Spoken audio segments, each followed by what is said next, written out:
The Mets Express has been heading uptown. Now they go uptown literally, hopping the 4 train and heading up to the Bronx to take on their cross-river rivals. Mets have been as hot as it could possibly be. It's a cold night in the Bronx, and the Mets try and keep the good times rolling. At Yankee Stadium in the Bronx, Pix 11 Sports presents New York Mets baseball tonight. The Mets play the New York Yankees. And a pleasant good evening, everybody, and welcome to Yankee Stadium. Gary Cohen, Keith Hernandez, Ron Darling with you tonight as the Mets play the first of 3 against the Yankees, first of 6 this year in the Subway Series. The Mets have won 11 in a row, tying a franchise record, and they go for a record number 12 tonight. It's the 19th year of interleague play, the first time the Mets and Yankees have ever been in first place at the same time. There's a lot of excitement for this series. You know what I find interesting? The last few seasons that we've all done these games, it seems like the Mets are trying to assert themselves with a perennial team, the Yankees, that seems to always go to the playoffs. That has changed with this great start by this Mets team, this historic start by this Mets team. And not only that, they come in with a great record, but also have Jacob deGrom and Matt Harvey back-to-back here against the Yankees in the first 2 games. They couldn't be poised and put in a better place. And so these 2 teams meet at Yankee Stadium, where the Mets put up 21 runs in 2 games last year. Well, you know, this series is always special. This is the one interleague play series that I like, the crosstown rivalry here, which is so wonderful. But this time it's a little more excitement to this. It's a new, fresh, and exciting Met team with a lot of youth and new faces. The Yankees are kind of like the big guy on the block, and the Mets are trying to kick them down the road and take over first place here in New York. And you got Met fans that have had this team that has been down for so long, and now they're off to this, as Ronnie said, historic start of 13-3. There's a lot of buzz and excitement in the stadium. And for the Mets, it has started with their starting pitching, and none better than Jacob deGrom. Hasn't given up a run in 18 1/3 innings. The Florida kid will be pitching on a cold night tonight. You know, he made that little mistake to Ryan Zimmerman in his first game in Washington. Since then, it's been almost perfect. Great ERA. He's got 2 wins, only 1 loss. And the thing that you like about deGrom, almost a perfect kind of personality to pitch in this kind of game. Seems like everything just falls off his back. And one of the power forwards for the Yankees rotation, that would be Michael Pineda. It's been hard to keep him on the mound for the last few years, but when he pitches, he's very, very tough. I mean, 6'7", 2 just as a big man with a good fastball and a wipeout slider. The Mets right-handed hitters are going to have to lay off that slider tonight. Yankees have won 6 of their last 7. The Mets have won 11 in a row. They come together tonight in the Bronx.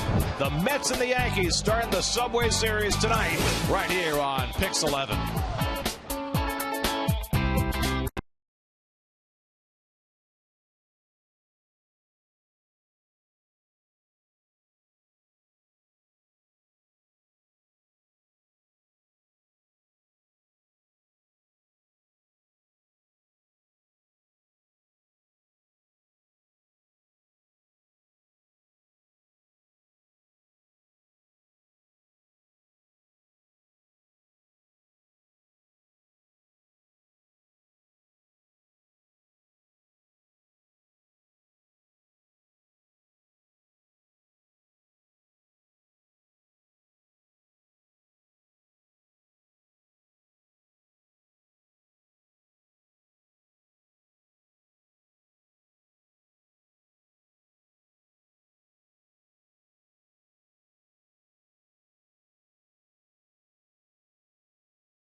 gets you to get in your comfort zone with the most advanced Elantra yet. Visit your Hyundai dealer today.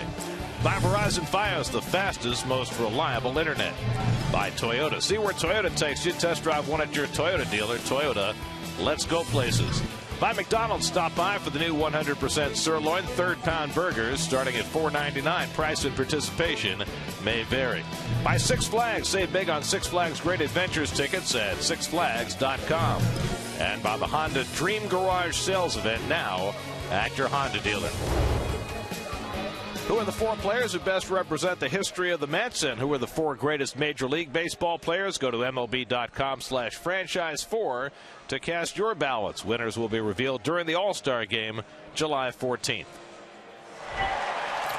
It has been a stunning couple of weeks for the New York Mets. They won their last road game in Atlanta, came home for their home opener. Jacob deGrom pitched them to a win, and they have not looked back since. A 10-0 homestand, the first ever for the Mets, and the first in the major leagues in 24 years. Contributions from everybody, including people who weren't even here when the winning streak began.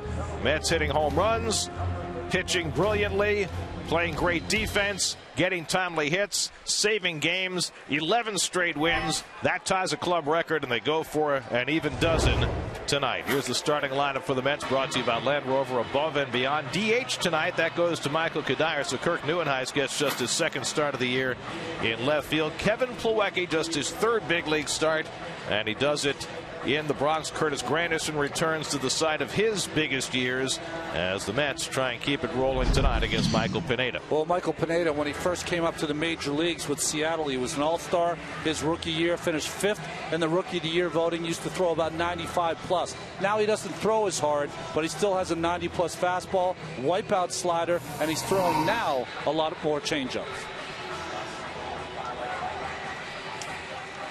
And we'll take a look at the defense. It's brought to you by the all-new Kia Sorento. And for the Yankees, a veteran outfield there in Ellsbury, the former Red Sox, and Carlos Beltran, of course, in right. And that middle infield. Remember Drew last year? He couldn't get a team, couldn't land on a team. And Gregorius, who came over in the offseason from Arizona. Joe Girardi trying to coax a good season out of an elderly team. If you wanted to ask someone about the Mets-Yankees rivalry, he's the only one in '97 when it started that was still playing for the Yankees. He was the starting catcher that first Subway Series game in '97.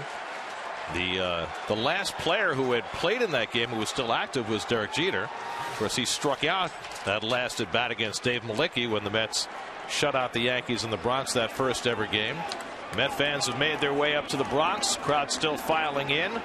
Not quite 50-50, but plenty of Met fans on hand. 45 degrees as we get set to start. Wind chill is 36. It's only going to get colder as the night goes along. They're trying to take over the building early. The Russians are coming. Full shift on against Curtis Granderson. Pineda's first pitch of the night is a fastball for a strike, and we're underway. Granderson back in his old haunts where he had a couple of 40 home run seasons, and last year the Mets played 2 games here, and Granderson went off in a couple of home runs. Doesn't have a home run yet this season, and Pineda finds the knee-high strike, and it's 0-2. Big play already by Doug Eddings, the home plate umpire, so be aggressive, Mets hitters. Eddings has always had a reputation as a pitcher's umpire. Juan Lagares on deck. Granderson fouls off the breaking ball. Mets are second in the National League in runs scored, but they haven't been bludgeoning teams. In their 11-game winning streak, they have not scored more than 7 runs in any game.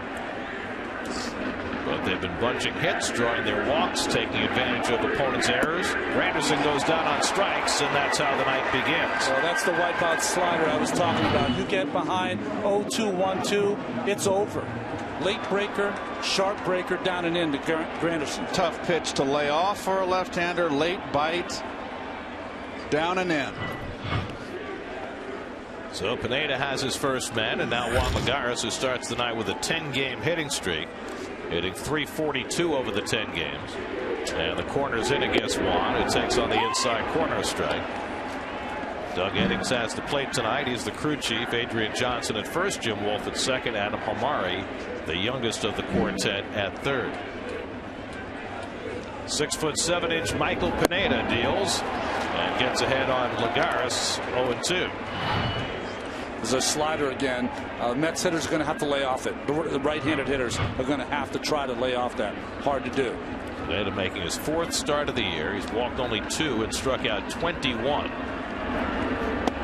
And he gets the breaking ball over. Strike 3 called. Back-to-back strikeouts for Pineda to start the ninth.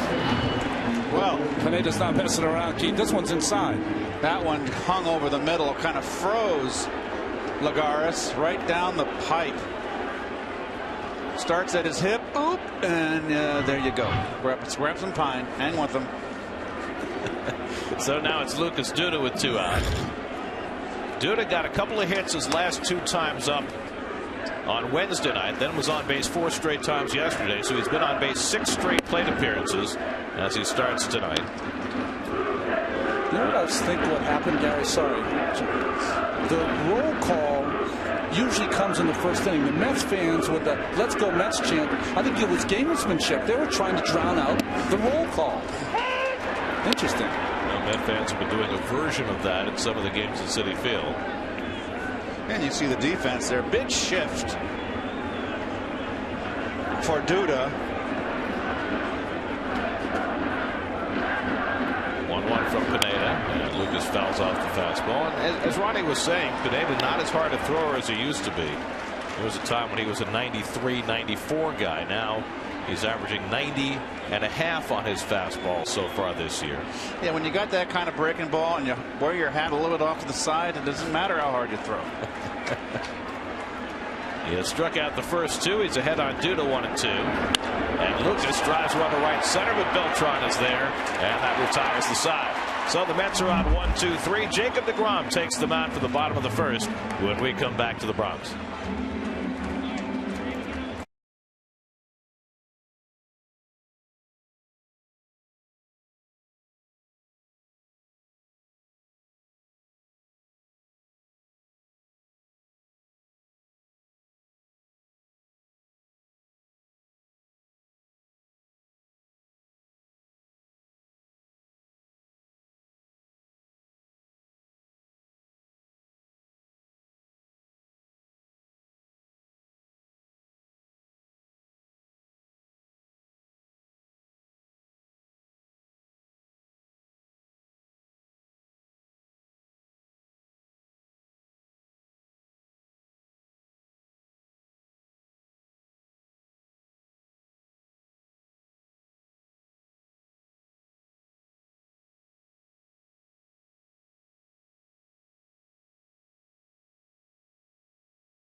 Yankees starting lineup brought to you by Land Rover Above and Beyond. Yankees averaging 5.3 runs per game, second in the major leagues behind Toronto. A very heavy left-hand batting lineup. Jacob deGrom will face 8 left-hand batters. Alex Rodriguez the lone exception. deGrom trying to enhance what has been a spectacular start to his year. Well, you see those numbers. I mean, 0.93 after 3 starts. 2-run home run to Zimmerman. Only mistake. Jacoby Ellsbury leads off. And Ellsbury swinging at the first one, flies it down the line. Neuenhuis watches it go foul. tell you a little bit right there. Their game plan, I think, right against DeGrom is they are going to be aggressive early. They know he's a strike thrower. He's hitting first ball fastball, gets first ball fastball, and the inside out of it means that DeGrom beat him with it. Jake made his major league debut a little less than a year ago against the Yankees at Citi Field. Lost a 1-0 duel, but his career was off and running with those 7 terrific innings against the Yankees as Ellsbury couldn't stop the swing, and it's 0-2. He's throwing hard. Well, you're going to be throwing hard here. Jacob DeGrom said it's like any other start. It's really not when you're playing against the Yankees here. He knows that. Yeah. 0-2. Foul back. 95 from DeGrom. We're in the clubhouse today, folks, before the Yankees are even hitting. You know, a lot of press in there. This is a big deal. And DeGrom's over in the corner, all relaxed as if he's a 15-year veteran. He's like a younger version of Bartolo Colon. Unflappable. Ball and 2 strikes to Ellsbury. Brett Gardner to follow, and then Alex Rodriguez for the Yankees, who have won 6 of their last 7 after a slow start to move into a first-place tie in the American League East. Reached for and punched into left, and Neuenhuis is right there. 1 out. And we'll take a quick look at your Metsy defense, brought to you by the all-new Kia Sorento. Neuenhuis with the DH for defense in left field. Kadire will be, of course, DHing. Flores, well, who would have thought Flores will be leading the team in home runs at shortstop. Murph at second base. Plawecki off to a very nice start with the Mets since his call up a few days ago. Now it's Brett Gardner. Gardner hitting a .286 with a .388 on base percentage. He's off to a fine start. Tied for the American League lead in stolen bases. Always have to be aware of Gardner when he's up with the bunt opportunity, but it's hard to bunt against DeGrom. Matt Harvey will be starting tomorrow afternoon's game, which should be a tad warmer. Fastball for a strike to Gardner, 0-2. Well, this is the same old thing we see with DeGrom. He just comes after hitters and pours in that fastball. He's not afraid. Starts the night with 18 1/3 consecutive scoreless innings. Longest active streak for any major league starter. It's the longest streak by a Met since R.A. Dickey set the club record 3 years ago, going 32 2/3 consecutive scoreless innings. Did you notice that against Gardner? First 2 pitches, sinkers away, little running action, and then when he was 0-2, came in with the 4-seamer up. That's going to be a constant theme, something to look at against these left-handed hitters. So Alex Rodriguez on deck. Gardner, late swing foul. I've always liked Gardner as a player. When he first came up, he was basically platooned. He's got a lot of speed, brings a lot of energy, and he's a cut and slash type hitter. He's perfect for the top of the order. And last year hit a career high 17 home runs. Had never hit in double digits before. 1 home run this season. And he laces one into right center for a base hit. Granderson over quickly to cut it off. Gardner takes the turn and he'll hold with a well-struck single. So Gardner, the first base runner for either side. Bullet. Fastball running away. He just stayed in there. Didn't get it away enough. Okay, they get paid to hit too. Well, it's interesting. The changeup to Ellsbury was lofted to left field. That was another changeup, and a base hit by Gardner. So now it's Alex Rodriguez. 658 career home runs. Back after basically 2 years on the sidelines. Injured in 13, suspended in 14, and at age 39 has been probably more productive than folks thought early in the season. 4 homers, 11 RBIs, .419 on base percentage. What's alarming to me is his 17 strikeouts, and that'll make you wonder as the season progresses, will he wear down? He's in great shape. 17 strikeouts with 13 walks. That leads the American League. So people are being careful with Alex. So reputation precedes him. And there's the Mets defense pretty much straight up. Murphy up the middle. Rodriguez, 14-time All-Star, 3-time MVP, takes the breaking ball for a strike. 1-1. A little dry patch there. Probably that, what do they call that stuff? Diamond dry. That's right, diamond dry. It's not like it's rained today. Is there an echo in here? Great minds. Rodriguez hits one to center, playable for Lagares. And Gardner goes back to first, 2 away. Well, smart pitching by DeGrom at this point in his career. Alex, very difficult for him to catch up with that good cheese inside. And this fastball, he almost got to it, but it just beat him. In enough, Ron, and even in Alex's prime, he gets a little long with his swing, and you've got to pitch him inside. You throw him out over the plate, you're asking for trouble. Now Mark Teixeira hitting just 196. He's had 10 hits. 9 of the 10 have been extra base hits, including 5 home runs. So Teixeira now at age 35, still dangerous. 368 career home runs for Teixeira. Now in the 7th year of an 8-year contract with the Yankees. 8 years, $180 million. Mets have the full shift on against Teixeira. But it's interesting. Campbell's all the way out in right field. See this more and more now. Teams putting their third baseman in that rover spot in shallow right, and leaving the shortstop alone on the left side. And Teixeira takes a big rip of the high fastball, 1-1. Well, Teixeira over the years now, his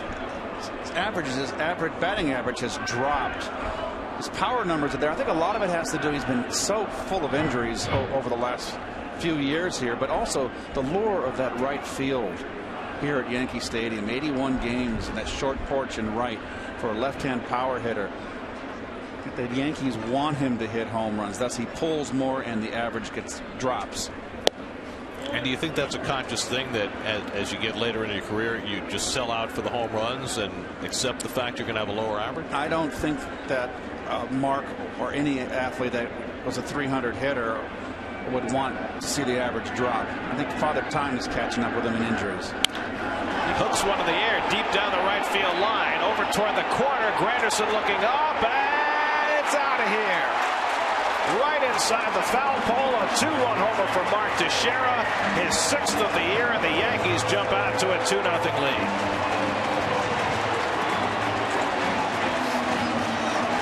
As you speak, Keith, he delivers. Well, he's only had 11 hits, but every one of them has been big. 6 home runs for Teixeira. And that snaps DeGrom's scoreless inning streak at 18 1/3, bookended by 2-run homers. First Ryan Zimmerman at the start, and now Mark Teixeira to end it. But you're right, Gary. 11 hits, 10 of them for extra bases. Now it's Brian McCann. Well, here's the pitch.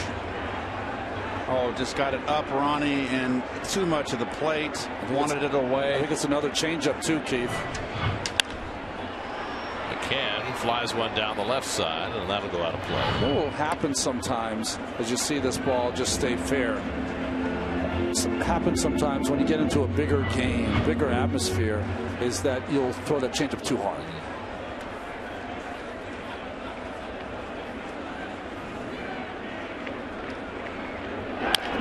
McCann bounces one into the shift. Duda, though, deflects it away from Murphy, and McCann will be aboard.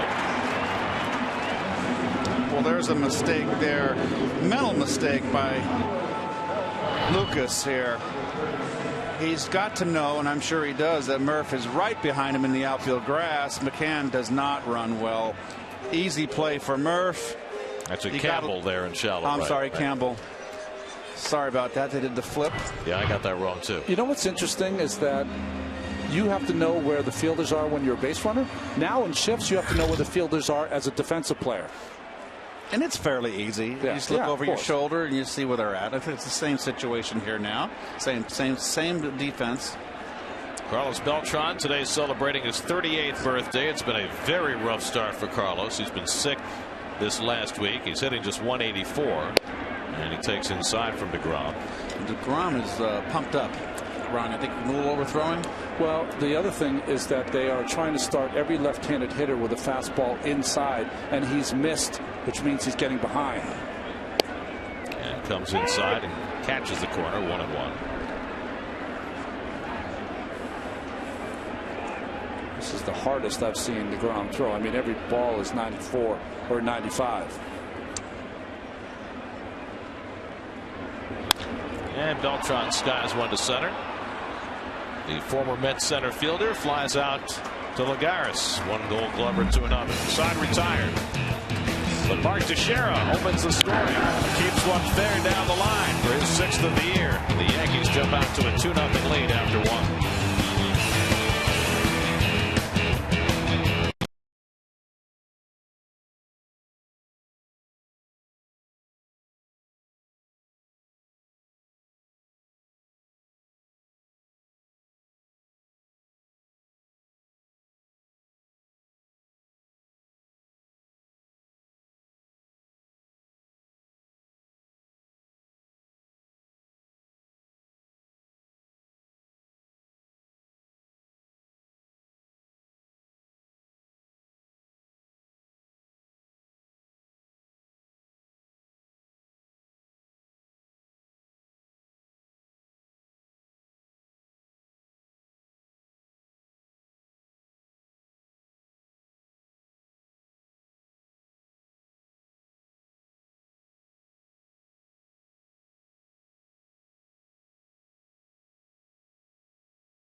He and Dan Warthen exchanging information.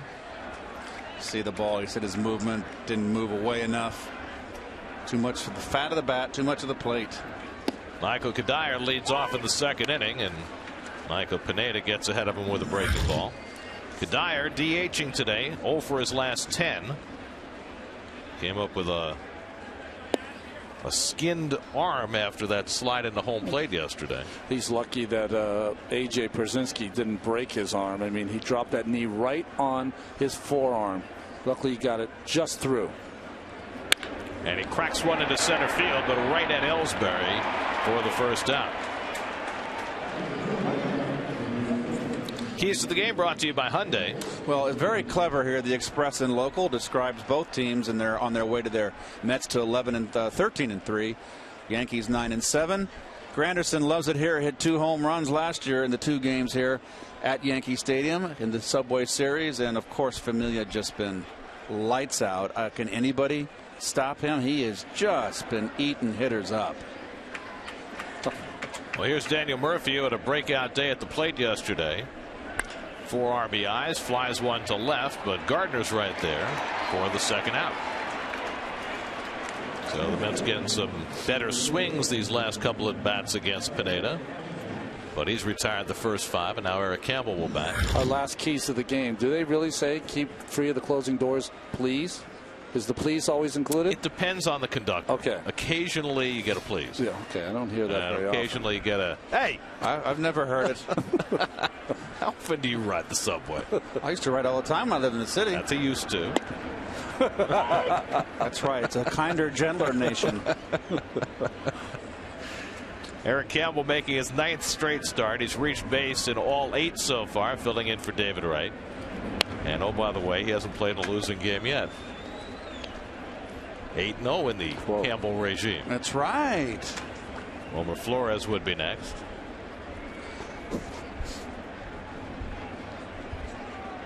David is here. He's been here every day. He's trying to find a way to occupy himself and stay warm. Strike 3 called. Another Met goes down on the breaking ball, and Pineda has gone perfectly through the first 2 innings. His 3rd strikeout. To the bottom of the 2nd, 2-0 Yankees.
DeGrom had been called up to help out in the bullpen, but then Dylan G got hurt, so he got the start against the Yankees at Citi Field and introduced himself to New York. Got the first hit for a Met pitcher after they got 0 for 63 and went 7 terrific innings, only to lose the game 1-0. Chase Headley leads off in the home second and flies one out to right, and Granderson back with his heels on the warning track to catch it for the first out. Well, one thing that Jacob's going to have to realize, and I'm sure they're on it, is that with all the computer stuff going around now, they know that he can pound the strike zone with the fastball. Yankees early in this game right now, first time through the lineup, jumping on that fastball early. 7 batters, 7 first pitch fastballs. Now it's Stephen Drew hitting just 178, one of 4 Yankees hitting under 200, and he takes a strike. Drew, remember, sat out the first portion of last year. Everybody was screaming for the Mets to sign him. He wound up re-signing with the Red Sox. They traded him to the Yankees at the trading deadline, and he has not hit since coming back. He was 162 last year. He's hit some home runs this year, but still a paltry average. Drew now 32 years old. 8 of the 9 starting regulars for the Yankees today are 30 or older. The only one who's not is the on-deck hitter, Didi Gregorius.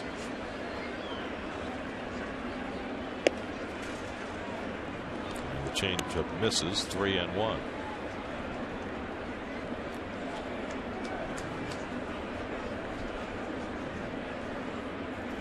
Rob has only walked 3 batters and struck out 17 so far this year. And bad hop to Duda, stays with it off his chest. Nicely done by Duda for the second out. Well, I won't call him Little Luke here. This big body got in the way of this one. He stayed right in front. And there you go. If you olay it, it's in the right field for a base hit. You come up, your body gets in the way. Nicely done, Lucas. We have seen more bad hops early this season than we've seen in 5 years. Exactly. Do you think it's the harshness of the winter, or, I mean, you'd have to ask some ground members to have an idea. Oh, they would never say there's any bad hops, so you never get the right answer. I mean, the infields have gotten so much better over the last 20 years. Here's Didi Gregorius thinking about a bunt and takes a strike. That you got used to never seeing any bad hops. Correct. It was like playing in the street. Gregorius acquired in the winter to be the successor to Derek Jeter, and it has not gone well. Known for his glove, but even that has been a source of some discomfort. Still trying to get settled. Came over in the three-way deal from the Diamondbacks. And the Yankees gave up a pitcher who went to Detroit, Shane Green, who is off to an unbelievable start. 3-0, ERA under 1.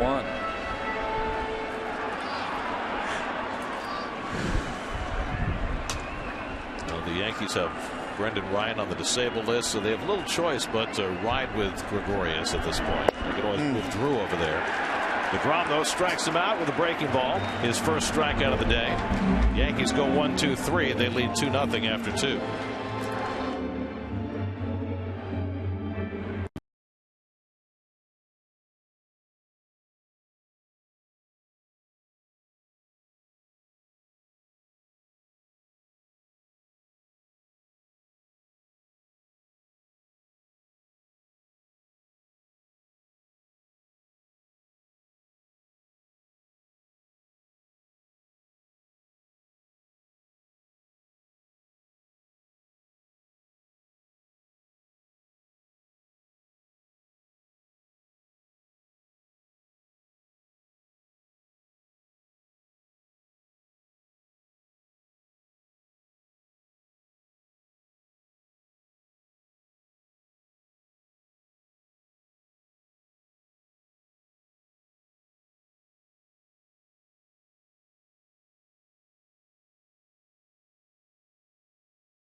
Our friend Mike Santini from the MLB Network. Good man. Worked with Mike back on the MSG days.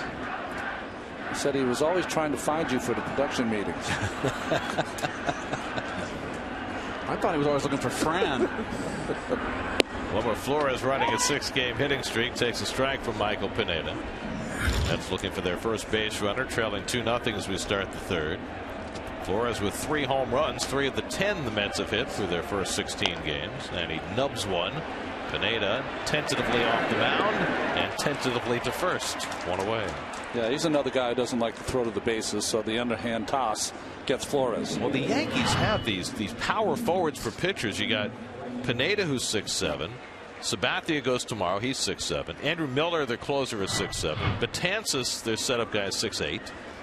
They're huge. Like the old Philadelphia Phillies. They used to always have the big, tall pitchers. In the old days, you used to kind of barnstorm as a baseball team playing basketball for charity in the winter. They would have the best team. Here's Kevin Plawecki. His 3rd big league game. 2 for 7 to start his career. Takes a strike.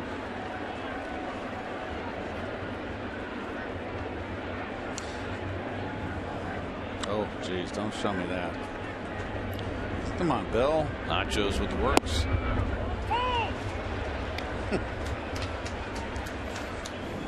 Well, Pineda has come out throwing strikes tonight.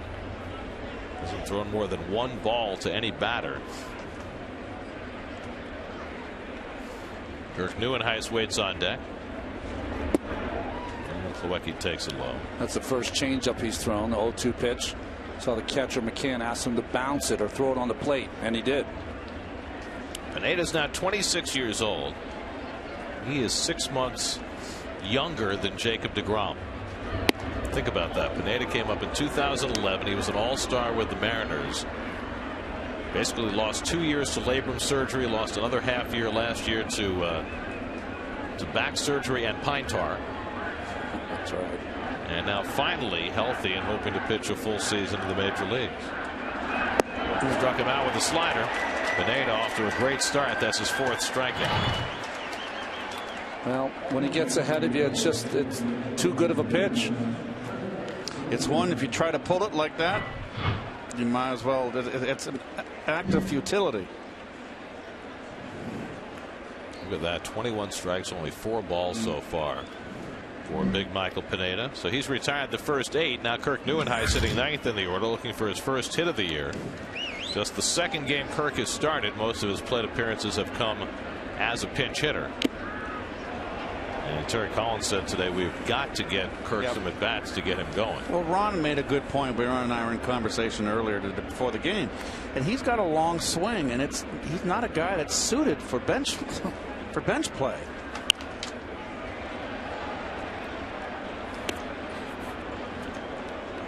He's got a long swing, folks. He's always, his issue is flying that front shoulder. And you see that what happens. There's no rotation. He's locked in his hips, and he can only come under the ball, and it makes it very tough for him to catch up with a pitch up in the strike zone.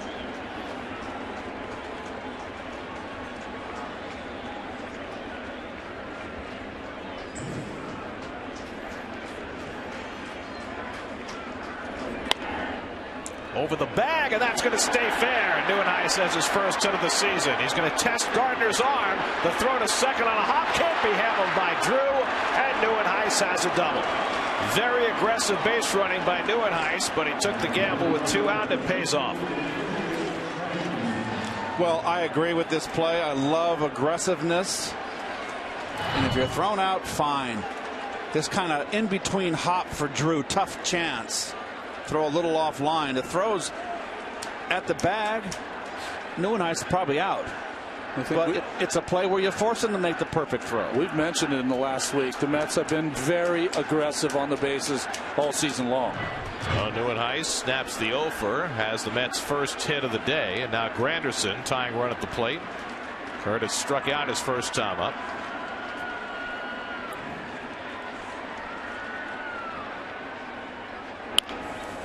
Off Pineda, but caroms right to Gregorius, and he throws on Granderson to end the inning.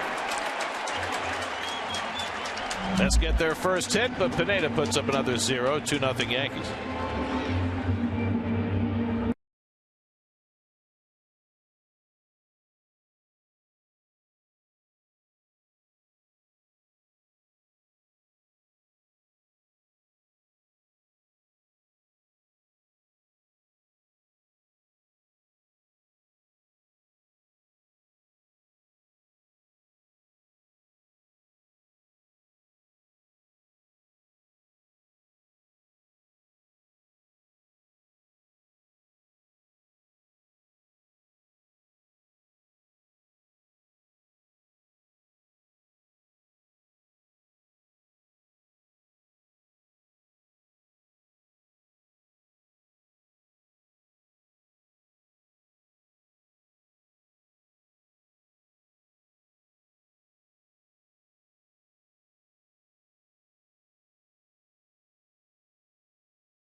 Citi Field Saturday, May 2nd, when the Mets take on the Nationals at 7:10 p.m. The first 15,000 fans will receive a Jacob deGrom Garden Gnome, courtesy of Gold's Horseradish. For tickets, visit Mets.com/Super Saturdays. Second time around the batting order for the future Garden Gnome. Jacoby Ellsbury leads off for the Yankees. Flied out to left his first time up. And he shoots one foul. Ellsbury now 31 years old in the second year of a 7-year, $153 million deal. Had a nice year last year. At 271, 16 homers, 39 stolen bases. 70 RBI. That's a big number. Is it a $153 million number? He drives one deep to right field. Granderson looks up, and it's out of here. Ellsbury's first home run of the year, and the Yankees lead it 3-0.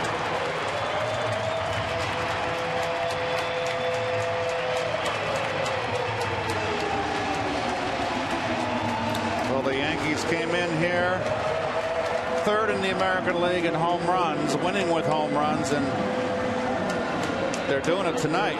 23 home runs now. This is their 17th game.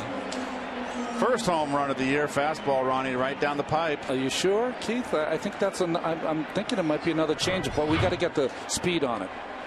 So you thought it was a change? I think it's a hard change. Too hard. Then he's got to take something off. So a couple of home runs against deGrom tonight. And now Brett Gardner. And he fouls one straight down. Gardner had a base hit and scored in front of Teixeira's home run in the first. Well, I think I'm wrong then. It said 91. I thought it was a hard change. Keith's right. Fastball. It's not a good one. Must have been a two-seamer because he doesn't usually throw 91. Usually he's 93, 95, somewhere in there. There's a changeup that misses, a ball to strike to Gardner. Well, we're going to see the they wanted it in. Look at it bleed out over the middle. There it goes. It's bleeding. And that's right into the wheelhouse of a left-hand hitter. Down the left field line and foul. When I see a home run like that, I think of Reggie Jackson in the World Series when he hit those three, right? Out in a second.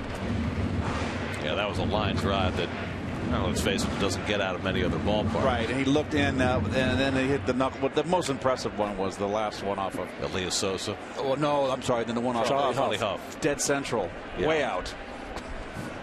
That was a long way.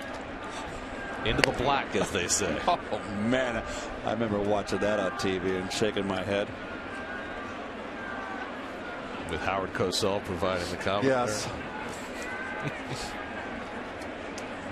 2-2 to Gardner, and that's whacked foul. Howard had a love-hate relationship with baseball. Yes, he didn't like it that much. What, he loved to hate it? He loved to be on the stage. Yeah, exactly. Just don't think there was enough action for Howard in a baseball game. You know, he wanted to. But there was plenty of time to talk. Yeah, there was. I love listening to him talk. Curveball wraps around the plate, and a full count to Gardner. So What was DeGrom not at the top of his game tonight. No, too many. I really think that he's really just geared up, and Gardner lines another one into right center, same spot as last time. And this time he's going to try for two. Granderson's throwing a hop. Flores the tag, and did he hold the ball? He got him. Nice job by Flores to pick up that hop and get the tag down on Gardner. Trying to stretch. well, short right field. Perfect throw from Granderson. Nice tag by Flores. Nice, good, easy one hop for your middle infielder. That's what you want. Nice tag. Stayed in there, too. Well done. I love this. A lot of excitement here. Well, the Yankees scouting report tells them that you run on Granderson's arm. But let me ask you a question. Do you think that part of Gardner trying for two there was the fact that Neuenhuis ran on him? Well, that's a very good point, Gare. It was obviously ill-advised. If you start letting your ego get in between, in the way, that spells trouble. I don't think so. I think he's just a gamer, and he just took a chance. This is what I think. Yeah, I think it might have played in now that you mention it. But remember, his first hit was the same hit, and I think he really wanted to go the first time, and he held back. This time Granderson had a little further to go to get to the ball, and so he tried it. A-Rod takes inside, and it's 2-1. Well, it's the first time DeGrom's been hit pretty hard. There's not any cheapies in here. They've been pounding the ball on him. Only the second time in his career he's given up more than one home run in a game. Listen, this is only his 26th start, but what it should tell you as you get deeper into your career, when they're jumping on all your hard stuff, you've got to start going a little softer. And how much does having a catcher in only his third big league game play into that? It's big because you have to do it yourself. You're not going to get a lot of direction. So A-Rod draws a walk. First walk by DeGrom. So basically in the battery here, and why did they ever call it the battery? The battery mate, and the pitcher and the catcher are called the battery. Cathode, anode. Okay, thank you. Two ends of a battery. I never thought of it that way. California, we were busy fishing. Positive, we negative. were fishing and solar energy.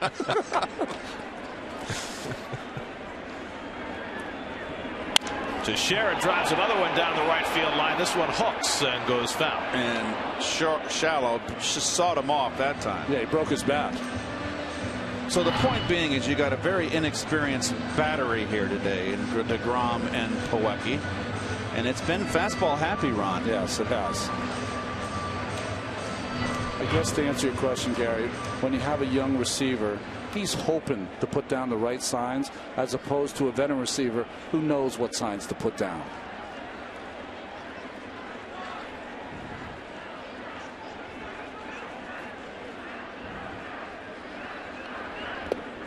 Nice block. Ball and a strike to Teixeira. Well, when you have a young catcher, how much help is he going to get in terms of calling the game? It's interesting. Dan Watson, the pitching coach, who I wouldn't think would be running in charge of the running game, seems like he is. Or he is giving him some. Teixeira cracks another one down the right field line, headed toward the pole, but that one is there as well. A two-run homer. Second two-run homer of the night for Teixeira in virtually the same spot. His 7th of the year, and the Yankees now lead it 5-0.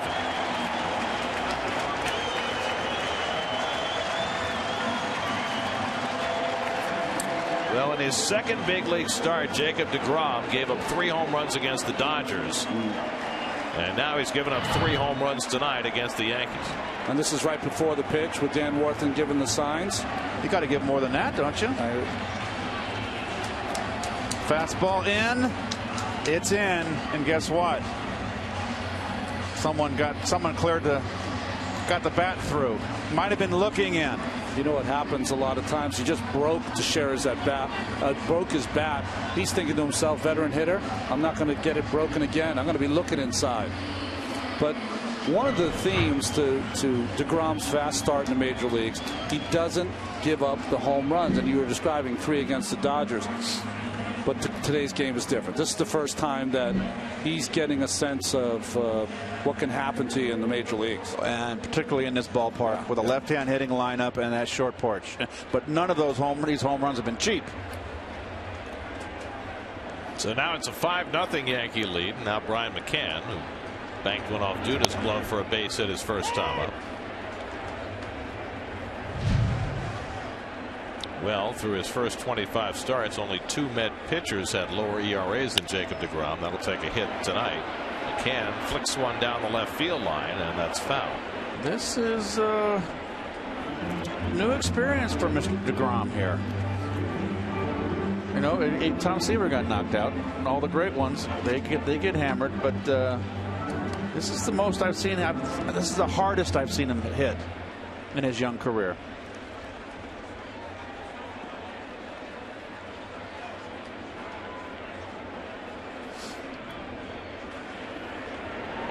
Hit hard, and that's a base hit for McCann as he low bridges deGrom. So McCann is 2 for 2, and deGrom giving up hard hit ball after hard hit ball. Yes, he is, and I think that's going to have to get that Met bullpen stirring. And there they go. There's some movement. That ball's ripped. A little change up, Ronnie. I think it was a little slider, Keith, but right in the middle of the plate, saying, "Come hit me."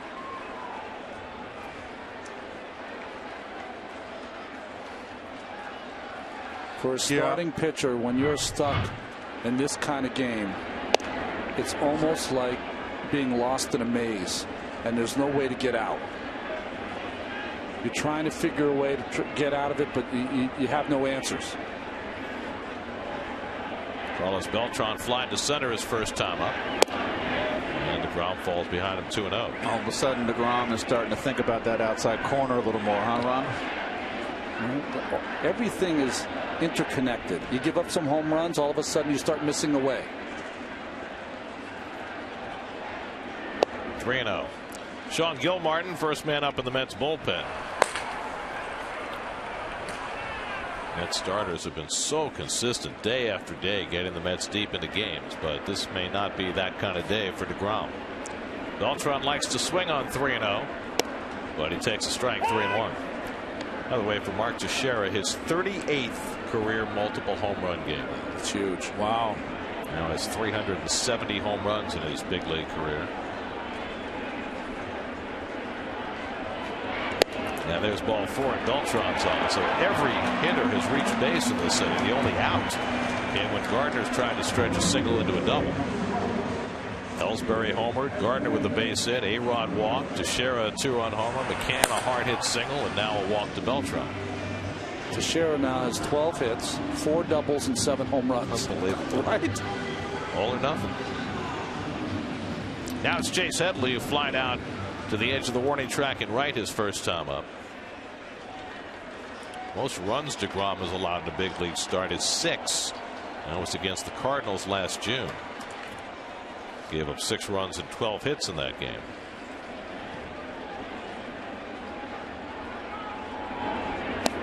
Headley is now 3 years removed from his seminal season with the Padres when he drove in 115 runs to lead the National League.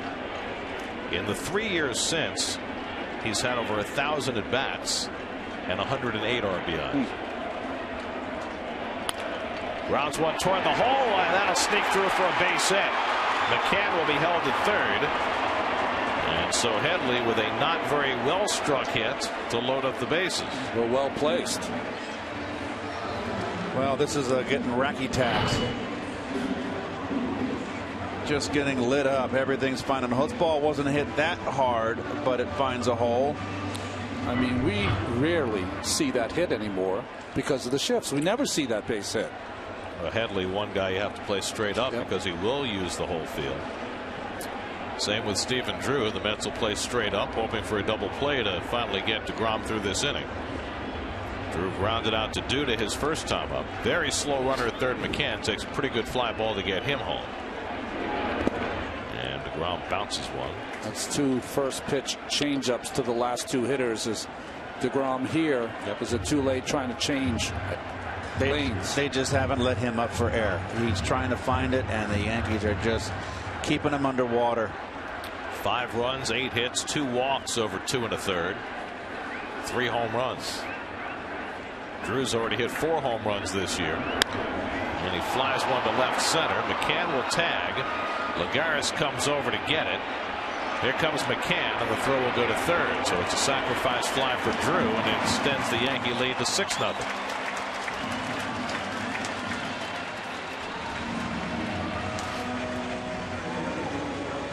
So 4 runs home in the inning against Jacob DeGrom.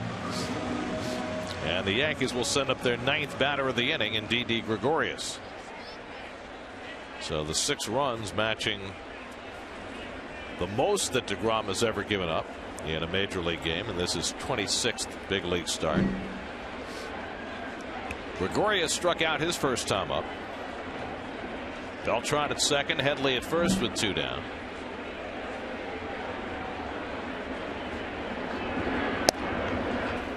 First pitch curveball in for a strike.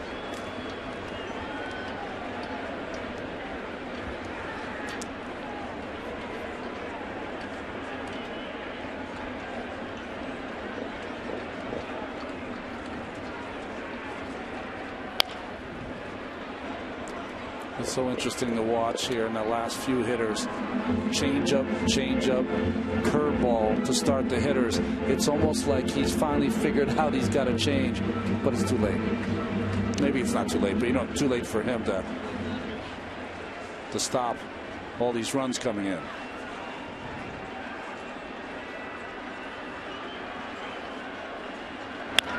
Well, it'll be an interesting call now. You're in an American League park, so you don't have to bat for the pitcher, about how long you keep DeGrom in the game. Keep in mind, every Mets starter is going to get an extra day before their next start because they're bringing up Rafael Montero to pitch Tuesday. There's a lot of pitches, to me, under duress. This would be the last hitter if he doesn't get Gregorius out for me. And I'd let Gil Martin start the inning. It's one of those days.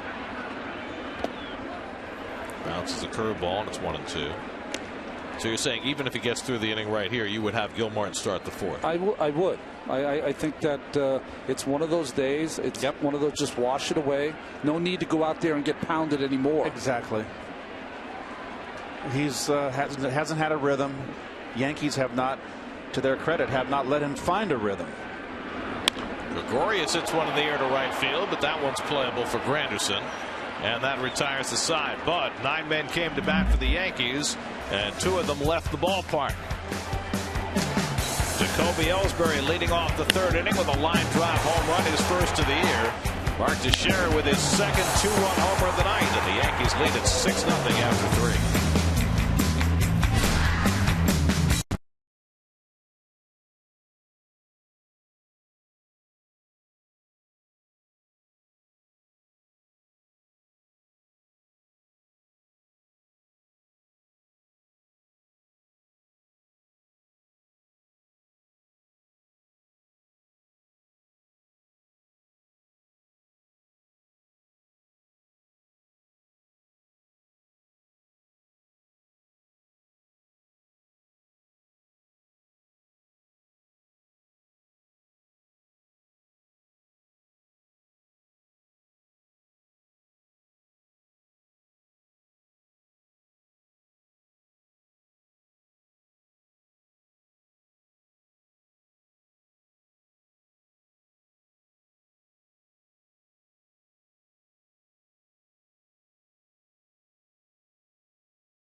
And now stake to a 6-run lead. Juan Lagares leads off for the Mets in the 4th and takes a strike. Interesting between innings. You see Dan Warthen talking to Plawecki. Can't talk to DeGrom. He quickly went down the tunnel as soon as the inning was over. No, that's a glove, hat, all kinds of things being thrown in frustration, of course. We hope the facilities survive. Toward the middle of the diamond, flashing over Gregorius, and the quick toss to get a nice play, Gregorius. Well, that's the defense the Yankees expected to get from Gregorius, who had a great reputation as a fielder. Well, good range to his left and throwing in between off step here on the run with Mustard. Watch him here. Not a chance to set and throw. Throwing on the run. Very nice. So 1 out and nobody on. Now Lucas Duda, who lined out to right field his first time up, and the Yankees put the shift on against him.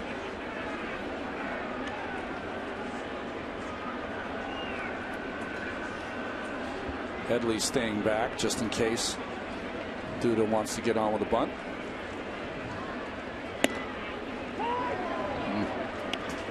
A lot of chirping from the Mets dugout on that high fastball that was called a strike. Eddings doesn't like it.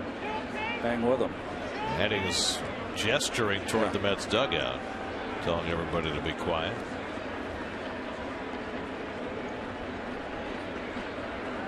The Mets have not been in this position. No. Well, they've been behind before. Not like this. Which would make it they do have 7 come from behind wins this year. And there's 6 more innings up there, 6 more at bats, and wouldn't it be a remarkable come from behind win if they could pull it off? This is a tough to do. Where you can do it. Yep. 1-2 to Duda with Cuddyer on deck. And Lucas takes the slider down. I don't know. We showed Holyfield here. This is like being knocked out in the first round and barely getting up. Hey, if you survive you never know. You can always come back in the later rounds.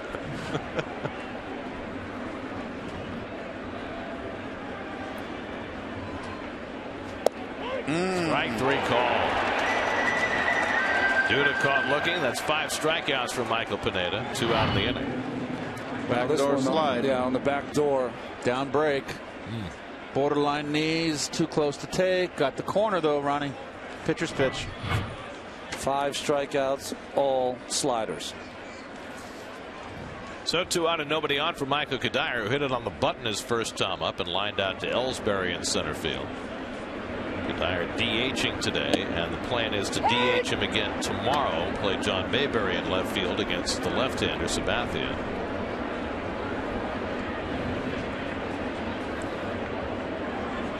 I think the more innings that the Mets can rest Cuddyer, even if it's only the half rest of being a DH, the better off they'll be in the long run. Well, I think it's a good move, but remember, left field, left center here at Yankee Stadium is a vast piece of acreage to have to cover.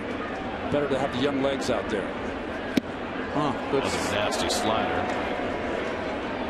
This is one of those things where you have the game plan, you know what he's going to throw, but if he's throwing a good one, you can't hit it. Look at the wind, just kind of. It's blowing out there. It's almost like a round at the British Open.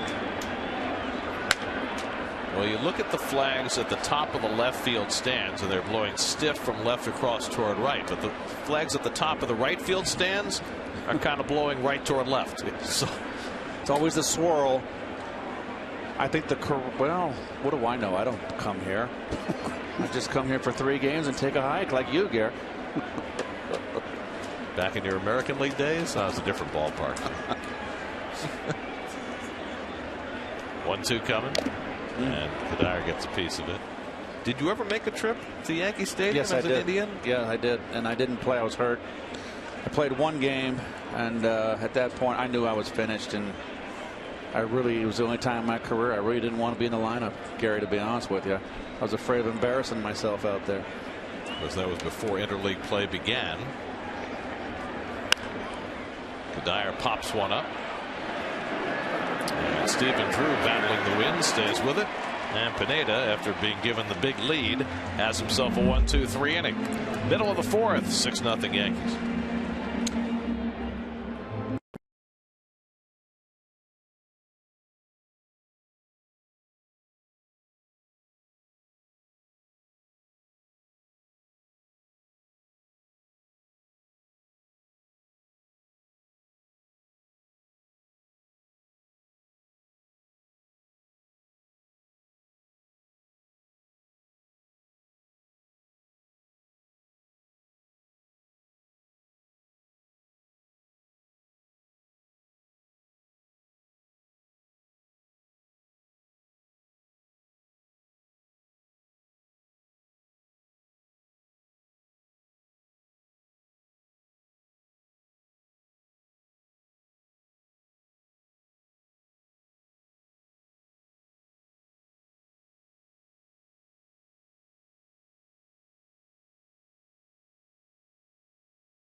To go in this series will be on SNY tomorrow. ESPN has it Sunday night. Then the Mets go to Miami for 3, come home to play 4 with Washington and 2 with Baltimore on the next homestand. Mets will play 4 against the Orioles this year, 2 at Citi Field and 2 at Camden Yards. They'll do the same thing with Toronto this year, although that one is a consecutive series, 2 at home, 2 in Toronto in a row, kind of the way the Mets and Yankees played last year. Matt Harvey gets the start tomorrow. Jacoby Ellsbury pops up the first pitch into foul ground. Should stay in with the wind, and Campbell stays with it for the out. So Ellsbury, who homered his last time up, fouls out on the first pitch in the bottom of the 4th. Mets also go to Tampa Bay for a weekend series, and they host Boston, right? Host Boston. It's playing the American League East, which is why they're playing 6 against the Yankees this year instead of 4. But unlike past years where the games were in more temperate climate, this year 3 in April and 3 in September. And those September games, you know, if things keep going the way they're going for these two teams, should be phenomenal. I mean, that's one thing we've never had in this Subway Series, because the games are always generally done by July, is meaningful pennant race games. September 18th to 20th. Alex Rodriguez on deck, and Gardner slaps one the other way over toward the line. Neuenhuis to grab the line drive, and they're at 2 out. So DeGrom sent back out there for the 4th inning, throws 3 pitches to get 2 outs, and he'll face A-Rod with the bases empty. Of course, the Mets and Yankees have played meaningful games in October. That's right. That was in 2000 when they met in the World Series. Who let the dogs out? Oh gosh, don't bring that song up. Yeah, the Baja Men, they played live during the World Series. After game 3, when the Mets 1-1 at home, and they played that song, I said, that's it, series over. So yeah, the Baja Men, they came out and played Who Let the Dogs Out live, and then Bobby Jones threw the first pitch of the game, and Jeter hit it over the left field fence, and that was that. I said that series, I just said it's over. The Yankees are going to get upset about that, and they're going to come out and take care of business, and they did. I have to say, it is a little odd to have a Mets-Yankees series without Derek Jeter being even on the roster. A-Rod drives one to center. Lagares has it lined up, and that retires the side. A 6-pitch inning for Jacob deGrom. That sends us off to the 5th in the Bronx with the Yankees up 6-0.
Getting set for the trip home. 1997 was the first year of Subway Series play. Yankees have won 56 and lost 42, but the last 2 years the Mets have won 6 of 8. They swept 4 2 years ago and then split 4 last year. Daniel Murphy leads off in the 5th inning against Michael Pineda, who's given up just 1 hit. A 2-out double to Kirk Neuenhuis in the 3rd. Murphy flied out to left his first time up and takes a fastball for a strike. I was thinking that the Yankees were more prepared for this weather than the Mets. They played in Detroit the last 4 days and it's been snowy and in the 30s. Probably feels like a warm day to the Yanks. Maybe so. I was talking to Michael Kay before the game. He said it was absolutely miserable in Detroit. Is that a redundancy? There he is. Yeah. Hello, Mike. Hello, Al. There's Audrey. Al got his head in the shot. He knew. Al likes the spotlight. Al.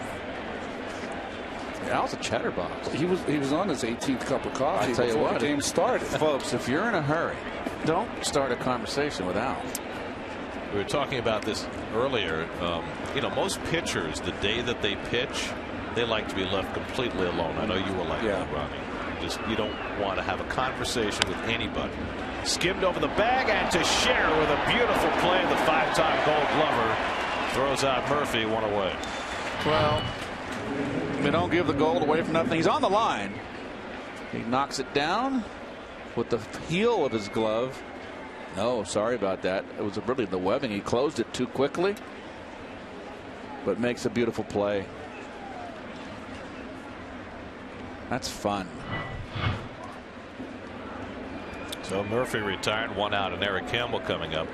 So on the days that Al Leiter pitched, he would hold court in front of his locker. There'd be 4 or 5 people sitting around laughing and joking and having a grand old time 2 hours before he pitched. Wow. Could not do it. I was miserable. I always thought Al would be great in politics. Right? Always thought he'd be a senator. Still has time. Yes, he does. Big Al. He's got the warm jacket on. Is that considered being a homer?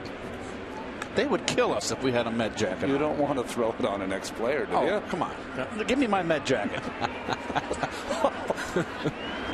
I recall one time in a spring training game in our first season, a member of this booth, and he will remain unnamed, put on, it was cold, and got a Mets sweatshirt to put on because it was a little chilly in Port St. Lucie, and the reaction was not positive. That's right.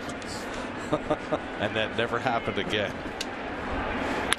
Campbell drives one to left field. Back goes Gardner. Lots of room out there. Gardner to the wall. Can't catch it. Campbell on his way to second. Ellsbury backed it up nicely, and Campbell stops at second with a long double. Gardner got pretty close to it. Picks up the wall here. Just out of his reach. Well, Campbell got his first taste of Yankee Stadium there. I mean, how hard you got to hit a ball that stays in the ballpark. Everyone went almost 400 feet to what used to be known as Death Valley back in the old ballpark. Can't hit it any better. It's a deep part of the ballpark. And as Gary mentioned, back in the days of DiMaggio, there was a lot more left field out there, was there not? It was that, what, 407 to left center back in the old ballpark? 463 to center field at one point. You hit some triples, couldn't you? Campbell at second with 1 out. Wilmer Flores takes a fastball strike. Flores had a comebacker his first time up. So the Mets have their second hit. Both have been doubles. Monument Park getting a little more crowded these days. Did not someone hit an inside the park home run, hit it back in there when those Monument they were in play? They used to be on the field. Yeah. Out near the warning track in center field. Ball would rattle around out there. You saw Johnny Ellis hit one out there, and I think he got a double out of it. He wasn't very fast. The catcher? Yeah. Might have been a triple.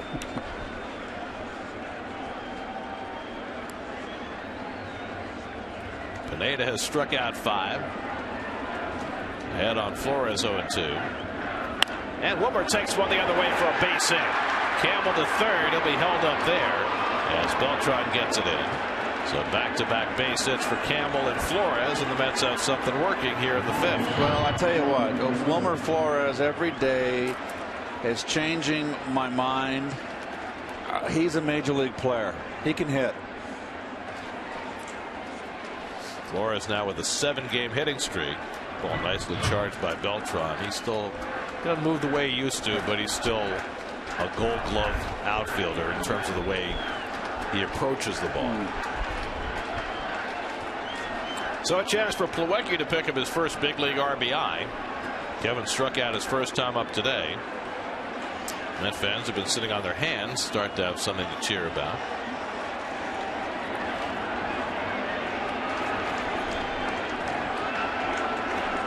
First and third and one out. And the breaking ball in for a strike. It's almost like a slur, a hard slur. He kind of pulls his body to first base and brings the slider with him. That's the one he throws for a strike. He's got a nastier one he throws for the strikeout. There's two different speeds. Campbell at third, Flores at first, and one out. And Plawecki tried to hold. Falls behind 0-2. These big sweeping breaking balls, righty righty, lefty lefty, they're tough for the hitter. So what's the best way to approach it? Don't swing at the one away, or try to go the opposite field. I mean, do you look for it, Garrett? There's something about a sweeper that gets you out in front. So as a lefty, what's the worst one you ever faced? Well, there was Carlton. Ramon Hernandez, the old side armor from the Cubs and the Pirates. Was it Ramon? Yep. Candelaria. I mean, Candy was wicked. And Candy, you asked me the other day, did they throw 92-mile-an-hour sliders back then? He was one that did. 1-2 to Plawecki with Neuenhuis on deck. He just got a piece of that slider to stay alive. One of the things they do, and usually it's not this early, but against young players that just been called up, you're going to see a steady dose of breaking balls because you have to let them know that you can hit it. One of the things Pineda does not do, if you've noticed, you see his pitch count. That great strikes to ball ratio, amazing. But he does not throw inside the right-handers, if you've noticed. So you can sit middle plate away. And Plawecki's a guy we've seen. He hits the ball to right field. Doesn't strike out a lot, although he struck out his first time today. That goes down again. 6 strikeouts for Pineda, 2 down in the inning. Well, pretty textbook here. Sliders away, sinkers down and in. Went chasing. He's got that hard split finger changeup also that he can throw to the right-handers and left-handers, and that one fooled Plawecki. So 2 out. It's left to Neuenhuis, who poked one inside the third base bag for a double his first time up. He was the first Met base runner. Campbell at third, Flores at first, and 2 out.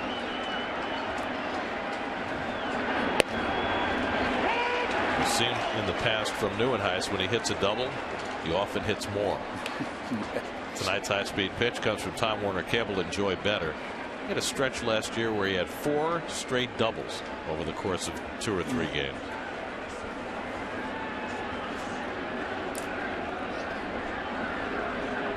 Was it in Milwaukee that he had that big night? Yes, it was. Good call.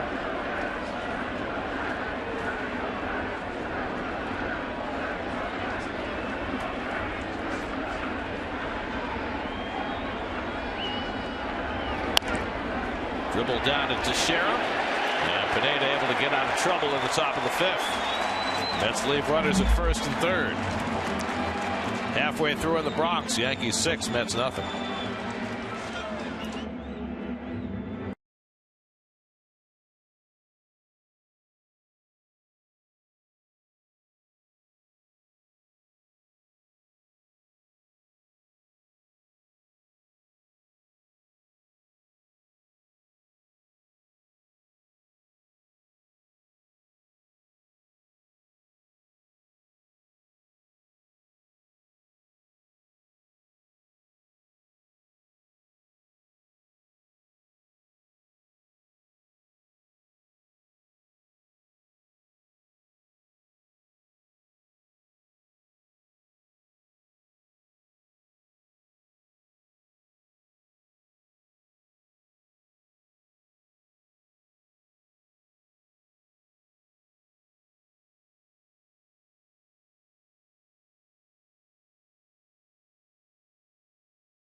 those days, the Bronx was an outpost. There wasn't a lot around the ballpark in those days. Wow. Some great shots. Oh, really? Mark Teixeira has already had a big night, a pair of 2-run homers. He leads off in the home fifth. Well, well, well. Had a track field right there. How about that? I remember when I used to come to the Yankee Stadium that I consider old, the one right before this one. Well, the old Yankee Stadium that opened in '23 was then renovated. Yes. So the Yankees played a couple of years at Shea in the '70s, and then in 2009, this new ballpark opened. And that ballpark on the bottom right that you saw there, that's where the old Yankee Stadium was, the one before this one. Right there, down in the bottom right. Bottom right, yes. Playing fields there. That's where Babe and Lou hit. Out to left field, and Neuenhuis is there. And so Teixeira retired for the first time tonight. So DeGrom at least saving the bullpen here. He's retired 6 in a row after the carnage in the third inning, when 7 straight Yankees reached They base. got a ton of retired numbers now. Well, basically all of the single digits are going to be gone once they retire Derek Jeter's number 2. No, the double-A, Yogi and Bill Dickey. That's right. That's what I thought. 16 Whitey Ford, 37 Casey Stengel, and on and on. They'll have 242s there at some point too, right? Mariano Yeah, Rivera will go up definitely. next to Jackie Robinson. Call strike to Brian McCann, who's 2 for 2. They're going to retire Bernie Williams, number 51. He officially retired today, which is kind of funny since he's been out of the game for 9 years. But did you find it funny? Everyone was talking about him signing retirement papers. Have you ever heard of that? No. No. I've never heard of retirement papers. I mean, Bernie had a very productive and nice Yankee career, but they're going to retire his number as well. Swing and a miss, and McCann is out on strikes. Only the second strikeout of the night for DeGrom. I'll give you an idea how his night has gone. And a good slider down and in.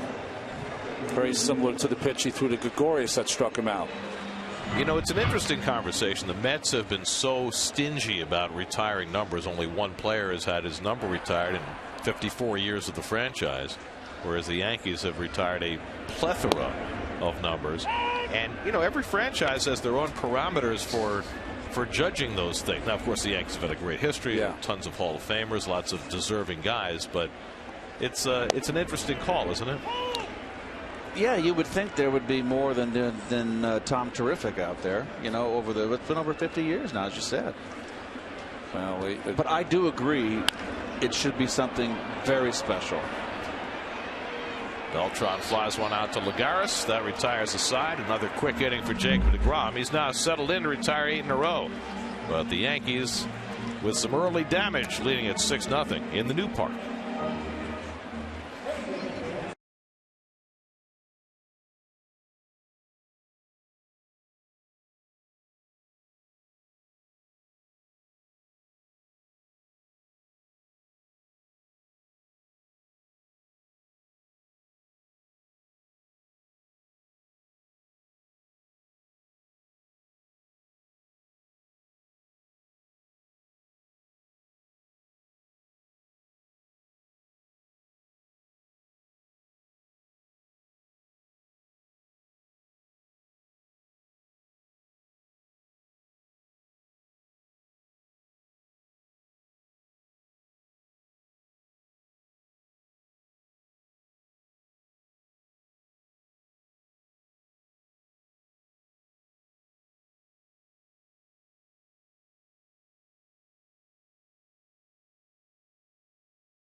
able to tough it out for a couple more innings after giving up 6 runs in the first 3, and now it appears he is done for the night. You know, it's interesting. Did you see Dan Wortham went over there to shake his hand?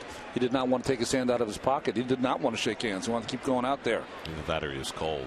No, he didn't want to shake his hand. Third time around the batting order for Michael Pineda. Curtis Granderson is 0 for 2. Granderson has struck out and then banked one off Pineda's glove for a ground out that ended the 3rd. Lagares and Duda to follow. Mets have been limited to 3 hits by Pineda, who has not walked a batter and struck out 6. Pineda now for the season 2 walks, 26 strikeouts. So DeGrom with his first bad outing of the season and one of the rare hiccups in his straight ahead to the top major league career.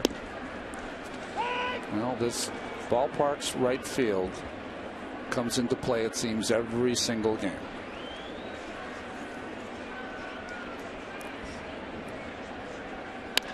Granderson smacks one down the left field line, foul.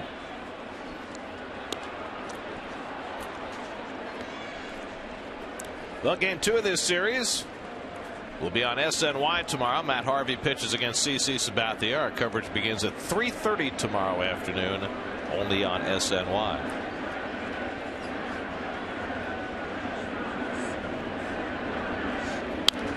Well, it should be a great matchup. Harvey, of course, going out there against the Yankees here, the Bronx, but CC Sabathia coming off 8 strong innings in his last start. I'd be very interested to watch Sabathia, who has really been forced to evolve now as a pitcher. He was such a dominant starter for so long, but he doesn't have that dominant stuff anymore. He was just on attack all the time. Just loved to use his fastball. Threw it 96, 97 miles an hour, more like 92 now. So has to throw more breaking pitches, has to throw more changeups. Granderson grounds one foul. And from Matt Harvey's standpoint, you have to think this is going to be something of an emotional test for him. Grew up as a Yankee fan. Right. He's never pitched at Yankee Stadium before, and he finally gets an opportunity to do that tomorrow. And if the Mets don't come back, he's out there to stop the losing streak. I mean, that's, that one. But you know what I'm saying? Yeah, be the stopper. You're trying to win series. I mean, that's. Chopped past the mound. Drew, quick toss, not in time. Granderson with an infield hit. Gregorius had to make that play, not Drew. Yes, agreed. And the reason why, folks, is that Gregorius' momentum is carrying him towards first base for a strong throw, where the second baseman has to make a throw running towards the third base dugout off balance. So the Mets get the leadoff man on for the first time tonight. Their 4th hit against Michael Pineda. Lagares thrown out on a nice play by Gregorius his last time up. 0 for 2 tonight. Started the night with a 10-game hitting streak. And a high strike called by Doug Edding. Wow. Again, they're all over him. That ball's up, and Lagares doesn't like it. The bench doesn't like it. And Eddings doesn't like it. Hey, rabbits. And Eddings says, I don't want to hear anymore. He just threw somebody out of the game. Oh, you know what? It was not Terry Collins. It was somebody down the bench who just got tossed. So what do you got eyes in the side of your head? You can see who made the noise. Well, John Neese is the one who's screaming at him, so it looks like Neese is the guy who's been thrown out of the game, and he goes down the steps. Wow. Takes away his pinch hitting chance. So we used to always, as a pitch in the dirt, wild pitch, we used to always tell those umpires, pay more attention what's going on the field. You're having a tough enough day as it is. Paying attention to us in here. Right through the 5-hole on McCann, and that gets Granderson to second on the wild pitch. Well, it was not the first time that Eddings heard noise from the Mets dugout, and I guess he finally had heard enough. So Granderson at second with nobody out. 1-1 to Lagares with Duda on deck. And it's lifted to right center. Granderson tagging as Beltran makes the catch, and Granderson will go over to third. So that's the first out of the inning. And for the second straight inning, the Mets got a runner to third with less than 2 out. Well, if I had to ask you, though, would Nice be last or next to last on your list for guys who get thrown out of the game for yelling at the umpire? I don't like the fact that he's going to pitch the third game in this series, and that happened. Well, he won't have the same home plate umpire. But they have long memories. They are a clique down there. Trust me. He'll have Jim Wolf, a pitcher's brother, behind the plate on Sunday night. Just now that Randy is Randy retired, or is he just between teams? He's pulling a Bernie Williams. Waiting for the papers to come through. Infield back for Duda, who's lined out and struck out. He takes one inside, ball 1. Randy has resurfaced a number of times over the last few years. You know, those lefties. That's right. Always a job for them.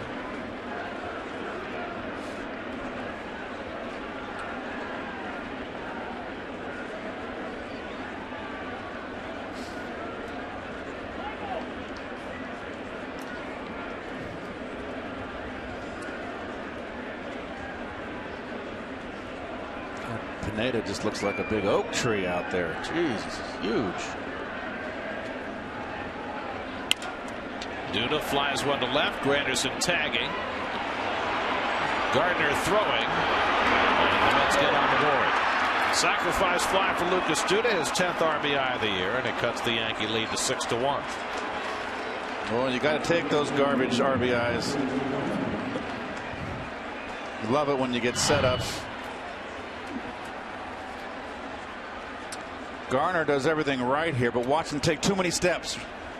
And he couldn't get the ball out of his glove, and he doesn't have a strong enough arm to get the speed. The speedy Granderson. So a single, a wild pitch, and a couple of fly balls get the Mets' first run home. And now Michael Kadire bats with 2 out and nobody on. Kadire's lined to center and popped to second, 0 for 2. And he flies one out to right. Beltran back onto the warning track and has just enough room to end the inning. Mets scratch out their first run of the night, but trail 6-1 in the 6th.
Franco, line drive, base hit into right field. Henderson scores. Here comes Alfonso. Here comes O'Neal's throw to the plate. Alfonso slides. He's safe. The Mets win it.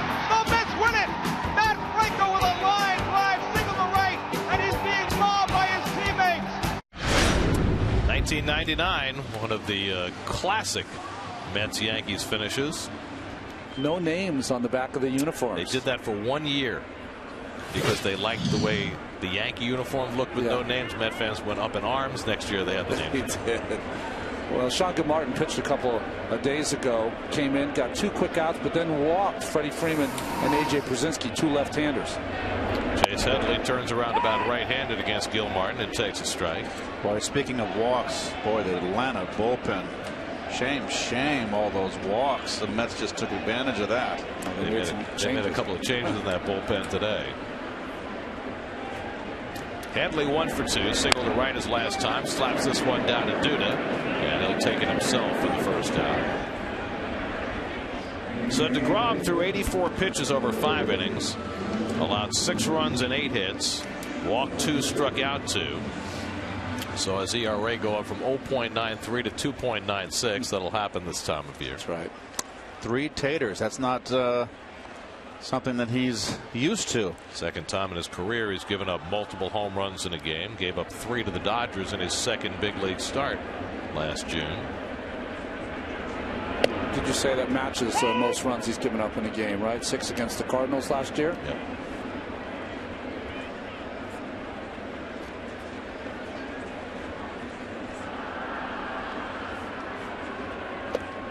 Good breaking ball by Gil Martin to get ahead 0-2. So DeGrom's next start will be against the Nationals when the Mets get back home next Thursday. Boy, they got some late flights, the Mets, coming up.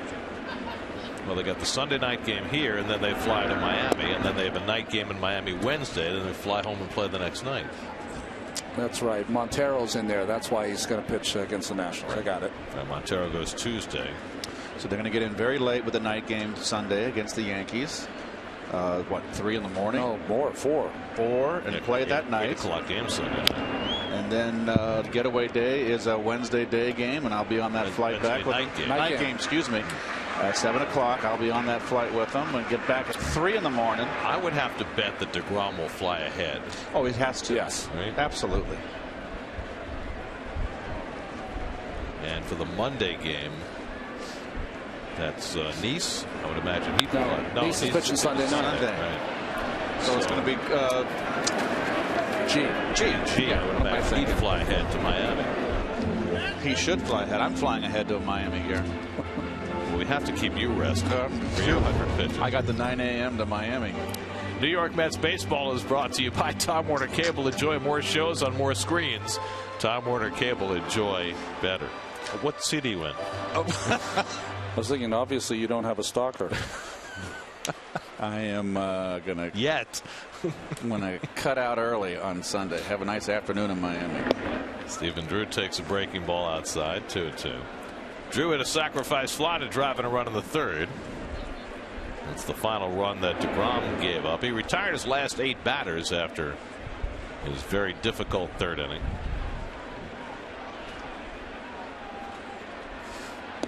And Gil Martin finds the inside corner, strike 3. 2 out.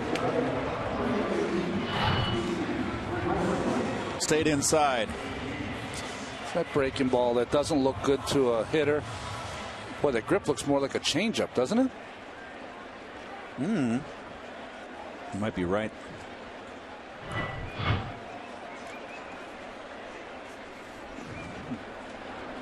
So 2 out for Didi Gregorius, who has struck out and flied out 0 for 2. And he pops one a mile high. Murphy waiting for it.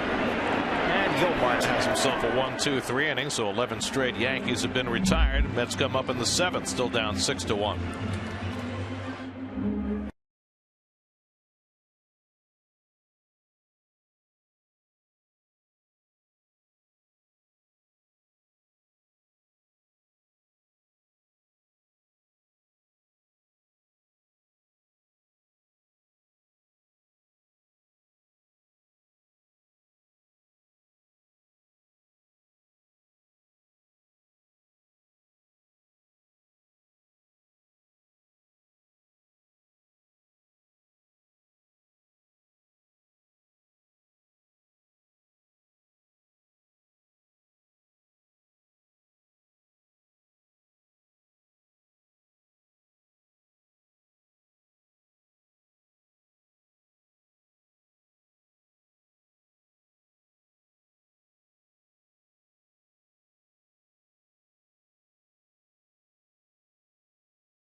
Tonight. You know, we all talked about it before the game. That was going to be the pitch that the Mets were going to have to handle at some point to get to Pineda. They have not been able to. His first 15 outs of the game, 13 came on sliders, a couple on changeups. Just nasty by Pineda so far. No walks, 6 strikeouts. He's allowed just a run on 4 hits. He starts the 7th with a fastball strike to Murphy. Daniel 0 for 2. Chats with Doug Eddings about that call. Teixeira made a nice play going to the line to take a potential hit away from Murphy his last time up. Murphy, Campbell, and Flores for the Mets in the 7th. Michael Pineda made just 13 starts for the Yankees last year, but when he pitched, he was terrific. At a 1.89 ERA, but his season was marred by the pine tar incident in April when he had the pine tar in his neck and he was suspended for 10 games. Then shortly thereafter diagnosed with a torn muscle on his back and missed 3 months. And his career has been one of fits and starts. All-Star as a rookie with the Mariners, missed 2 years with labrum surgery. Then all those difficulties last year, but when he's on the mound, he's good. And now at age 26, hoping to kick his career back in gear. Well, the Yankees traded for him. They sent Jesus Montero, who was supposed to be one of their prime prospects, a catcher who really couldn't catch, but was an excellent hitter. Sent him to Seattle. He's been a bust over there. Had a big problem with an ice cream sandwich last year.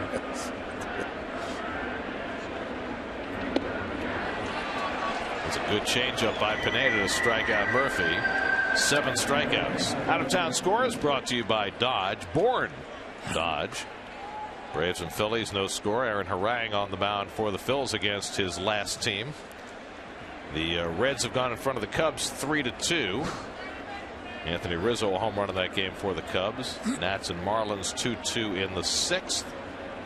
Jason Hayward just homer for the Cardinals. They're up 2-0 on the hapless Brewers. Hapless is right. What have they got? 2 wins? 3. They won last night. Oh, Kyle Loesch pitched a good game. It's a real barn burner in Philadelphia. I see Atlanta and Philly. Standing room only.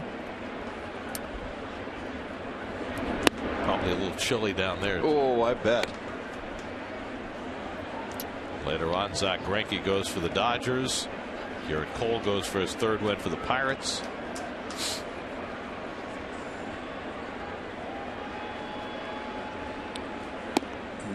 Dodgers Padres games have become must-watch TV, right? How about the big brawl in Kansas City? Well, the Royals, Giordano Ventura got ejected again. And he provoked that. Well, he's done that more than once. He needs to have a line drive, then get him to duck. I mean, he did a little mea culpa after the game, said, I understand my actions are putting me in a bad light, but I mean, at some point, don't you have to grow up? That's what after he talked to his lawyer, that's what he said. 2-2 to Campbell, who drove a long double to left center his last time up. After he was Mirandized. Did you see Samardzija come out of nowhere? Yeah, well, he was taking on everybody. 5 players got ejected in that game last night. 2 pitchers, Sale and Samardzija for the White Sox. And Volquez took a swat at him and missed him. But Samardzija. But the Royals won the game in the 13th inning. They're 12-4, and it's almost like they won the pennant last year. And they feel as though everybody is calling it a fluke and they're trying to fight their way into some kind of respect. And I don't know if that's the right way to do it, but so far they've been successful. Well, it's a way to get everybody angry at you, that's for sure. Well, you guys like to fight. Well, we didn't like to fight. We just always did fight. 7th pitch coming to Campbell, and he hits one back to Pineda. And the 2nd time tonight he's used that underhand toss. 2 out. You know, that year when Ray took the poke at Eric Davis, I remember I was at first base, obviously, and I went, oh my goodness, here we go again. That's the only time I ever said that. I said, God Lord, we got another one.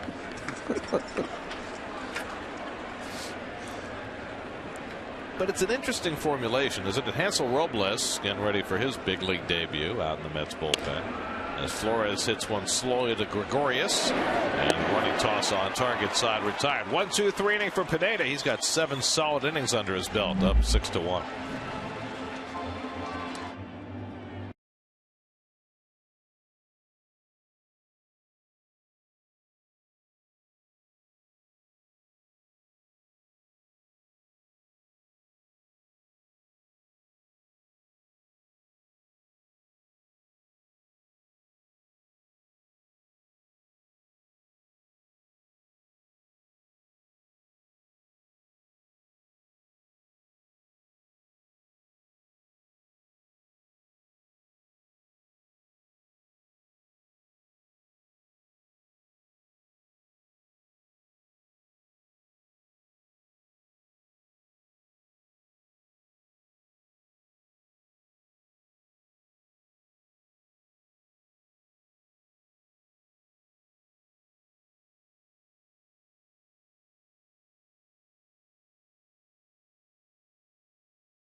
medical center made for New York.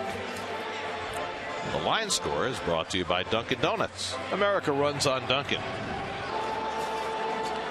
For every run the Mets score this weekend against the Yankees, you get $1 off each ticket to see the Mets at home April 30th through May 6th against the Nationals and Orioles. Cheer on your Mets all weekend long and save.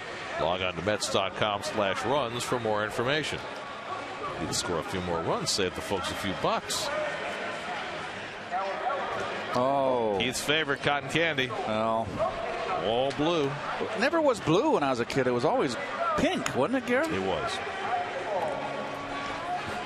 They've upgraded the cotton candy over the years. Wait till he gets his hands on the doorknobs when he gets home. His mom's going to have a cow. Is that why you don't like cotton candy? Was it some trauma in your childhood? Did you leave a trail in the house and your mom reprimanded you? Sean Gilmartin worked a 1-2-3-6, stays on for the bottom of the 7th.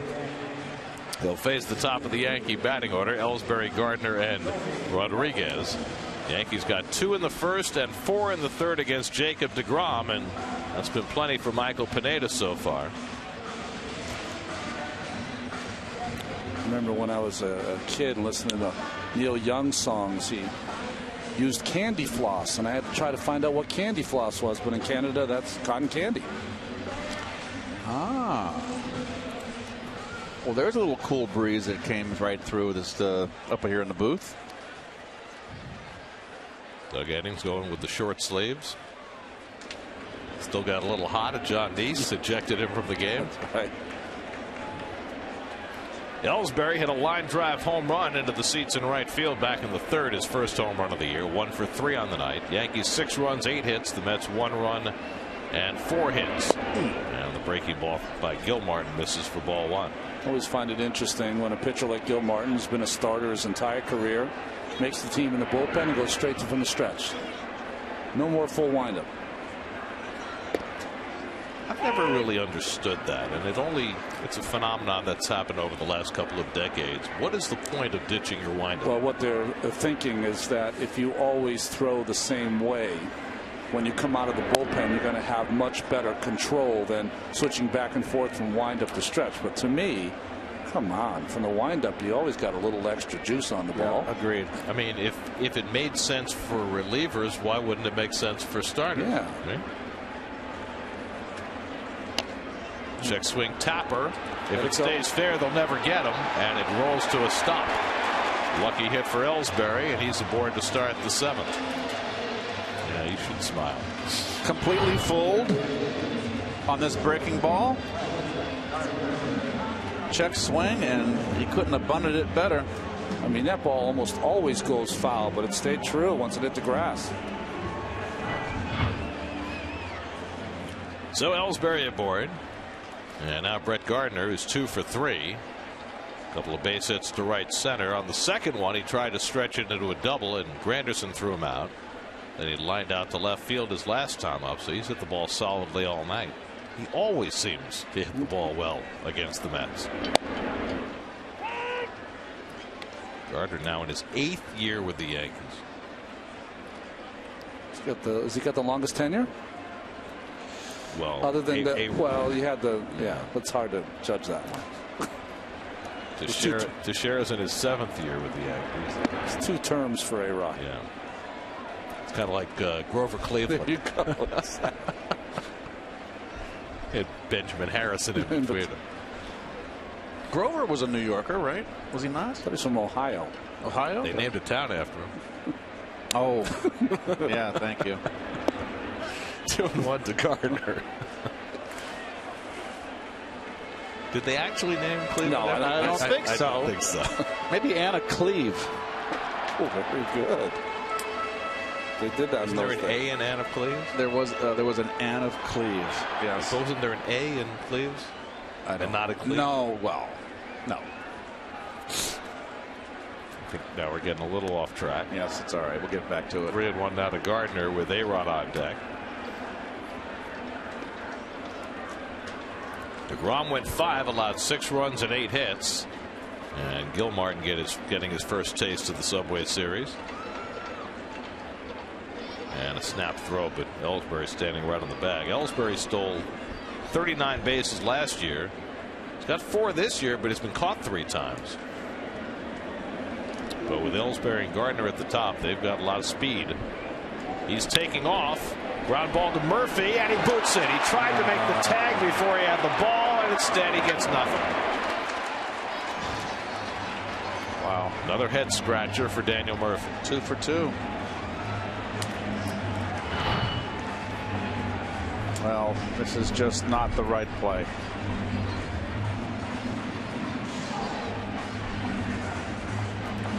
Well, he said it yesterday when he threw home. Sometimes you just have to scratch your head, and this is another one of those. So Gil Martin will exit after giving up a scratch hit and an error behind him.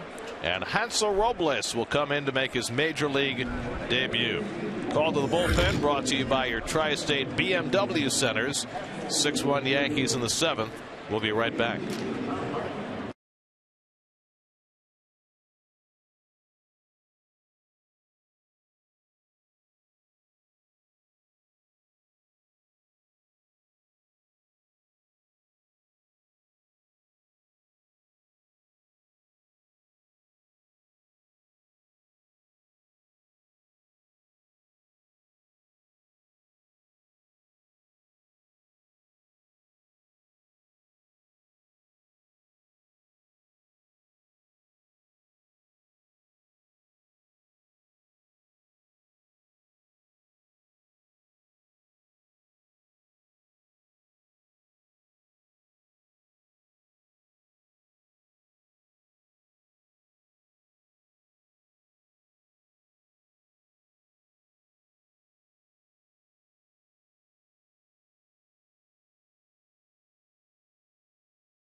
Journey. He was on the 40-man roster for the Mets as a starter. Couldn't make it work. Was taken off. They changed him to a reliever in the middle of last season, and he has taken off, and that's why he's in the big leagues. Kid, here's your big league debut. Here's Alex Rodriguez. 0 for 2 and a walk tonight, and A-Rod takes a fastball for a strike at 94 from Robles. Robles was in 5 games for Vegas before being called up, and he had great numbers. 7 2/3 innings, didn't allow a run, 1 walk, 10 strikeouts, so he was on a roll when he got the big league call. Also had a great Dominican Winter League this past winter. He had a 0.77 ERA in winter ball with just 3 hits allowed in 11 2/3, so he is on the upswing. Gotta love a guy that's, not finding his mark as a starter. They ask him to try the bullpen, and he takes off. Didn't hang his head.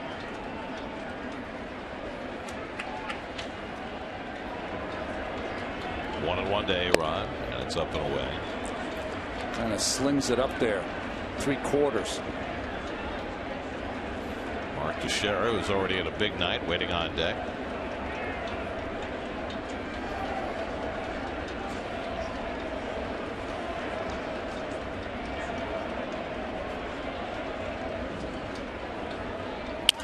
Broken bat.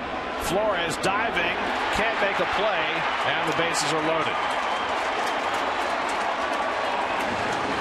So it's an infield hit for A-Rod.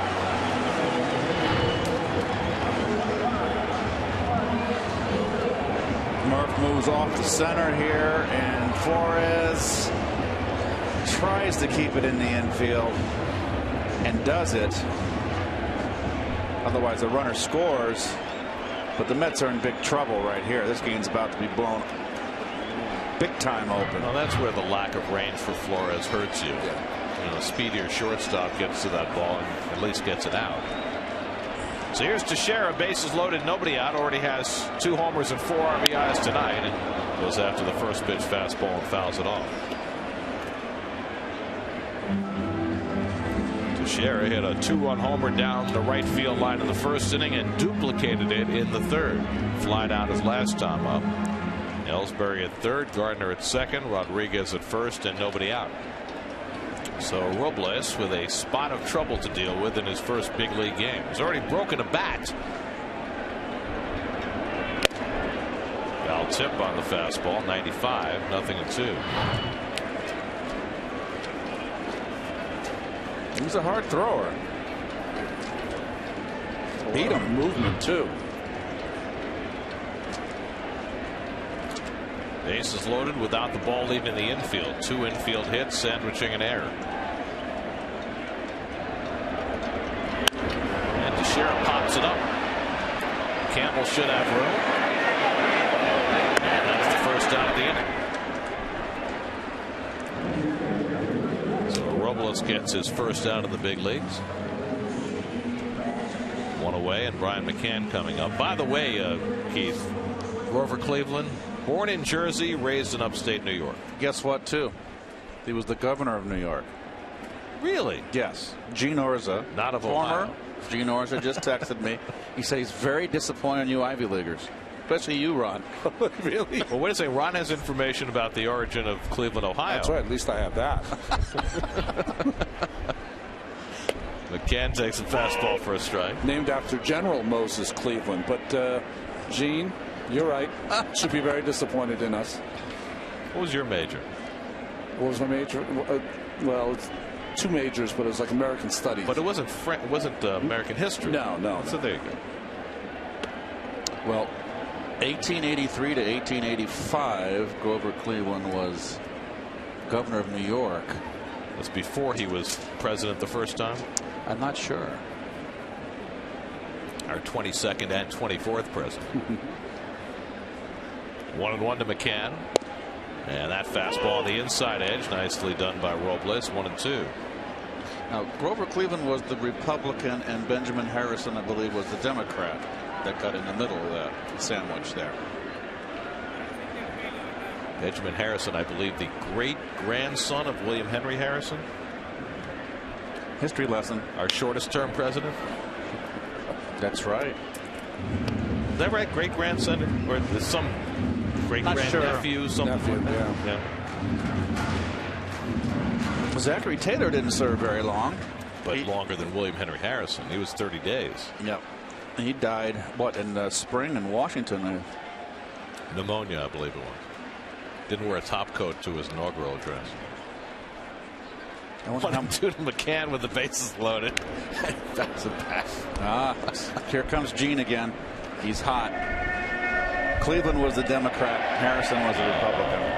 You're really disappointing. Yeah, as we all are. I'm disappointed Gene doesn't have much more to do on a Friday night. I don't know if we're very clear on this. Gene Orza was the general counsel for years when I was playing and Ronnie for the Major League Players Baseball Association. Maybe they need to invite him back. A dear friend.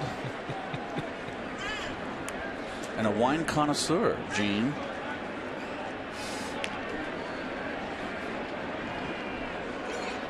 Robles ahead 1-2 on McCann. And he fouls it away. What kind of red did Cleveland prefer?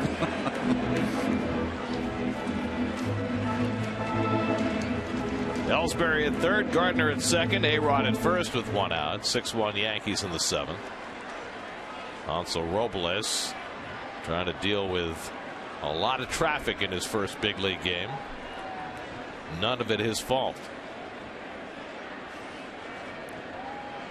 Again, the 1-2. Another fastball foul back, dialing it up to 96. Now, Are you reluctant to throw McCann a slider because that might wind up in his happy zone and wind up out of the ballpark? No, as long as you know what you're doing. It's 1-2. The count's in your favor. Bounce it. He wants to swing the bat. Bases loaded. Guys love to swing the bat. Use it against them. That aggressiveness. Too high with that fastball, and it's 2-2.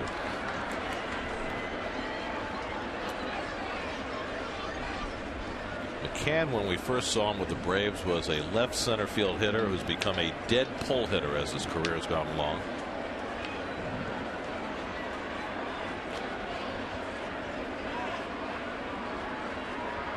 Ninth pitch of the at bat, and he got him with a high fastball. So he kept firing fastballs, and Robles has his first big league strikeout.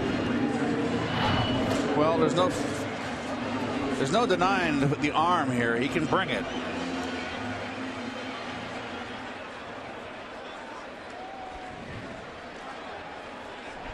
Just a four-seamer that just takes off from Robles. So the Yankees had two bases loaded, nobody out. Now 2 away, and it's left to Beltran. 0 for 2 and a walk on his 38th birthday, and Robles sails that one high.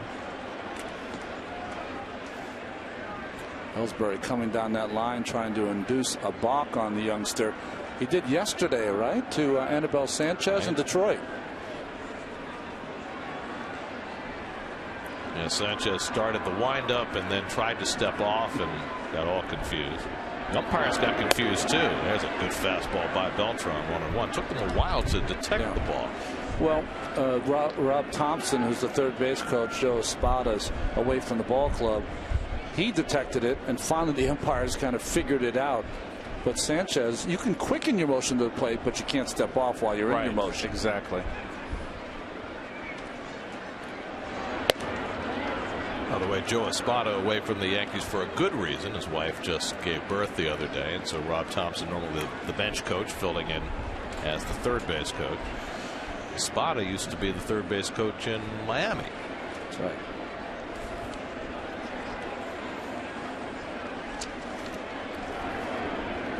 Two 2-1 to Beltran, and Carlos pops one foul. 2-2. Carlos Beltran spent 6.5 years as a Met. Maybe the best outfielder they've ever had. Boy, he had some monster seasons. That one season he had, what, 41 home runs? 41 home runs, won the Gold Glove. So is he. The natural successor.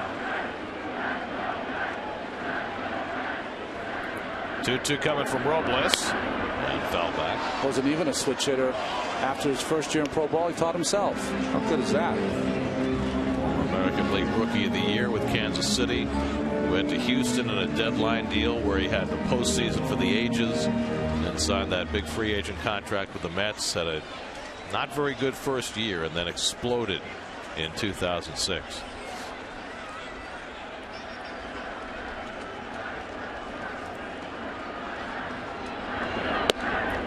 A full count. Was it 05 that he collided with Mike Cameron in the outfield? Like two missiles in San Diego. Beltran in center field, Cameron in right. Much like when Mookie and Dykstra collided, remember? In left center field. Beltran fractured bones in his face, and his credit came back less than a week later. Merry-go-round will be in motion. 3-2 and 2 out. And Beltran swings and misses at the slider.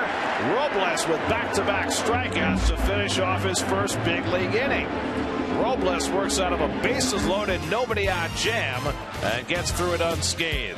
There's Grover Cleveland, former governor of New York, two-time president of the United States. Our guys know how to get their pictures. First president to be married in the White House, too.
Suki, Corey, and the gang from 5 to 9 on the Pix 11 Morning News, where every story hits home. Defensive change for the Yankees. One ex-Met replaces another in right field. Chris Young comes in to replace Beltran for defense. Kevin Plawecki leads off the 8th inning against Michael Pineda, who's been in there all the way. Plawecki's been up twice, struck out both times. Pineda about to throw his 90th pitch of the night, and he comes up and in.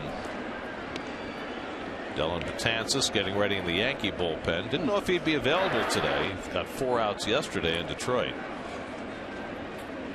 It's interesting to have him up in the 6-1 game. Plawecki pops one up. Back comes McCann. Should have room. 1 out. Plawecki retired, and we check in with Steve Gelb. Steve? Gary, as Plawecki walks back to the dugout, going to see his friend Travis d'Arnaud, will be back in there, I'm sure, to give him a kind word here or there, as he's been doing all week long. A lot's been made of that relationship and how d'Arnaud has been so great to Kevin Plawecki on Monday, taking him out to dinner, showing no signs of insecurity whatsoever. And it's meant a lot to Plawecki. I was speaking to him before the game, and Plawecki told me that it actually started on Sunday, the day that Travis d'Arnaud got injured and Kevin Plawecki got called up, and those two are close friends. It's 100% true. They've been friends since last year, really. And Plawecki said it was a little bit odd. It was bittersweet. He was excited to get called up, and he wanted to reach out to Travis, but he wasn't sure what Travis's mindset would be at that time. He was a little tentative to get in touch with d'Arnaud. Sure enough, d'Arnaud actually was one of the first to get in touch with Plawecki. Sent him a text message congratulating him on his promotion, telling him he deserved it, and telling him he was going to kill it when he got up here. And as Plawecki tells the story, he said it totally disarmed me, made me realize I was going into a clubhouse where I didn't need to walk on eggshells. I could go do my thing and try and hold down the fort as we await Travis's return. Owen Heist retired on the comebacker, 2 away. Well, that is, you know, you like to think that that's always the case, but I guess it isn't. Oh, it definitely isn't. I mean, that is a rare exception. That Travis, I saw him today, he's bounding around the clubhouse, getting his whatever work he can get in with that broken hand or the pinky there.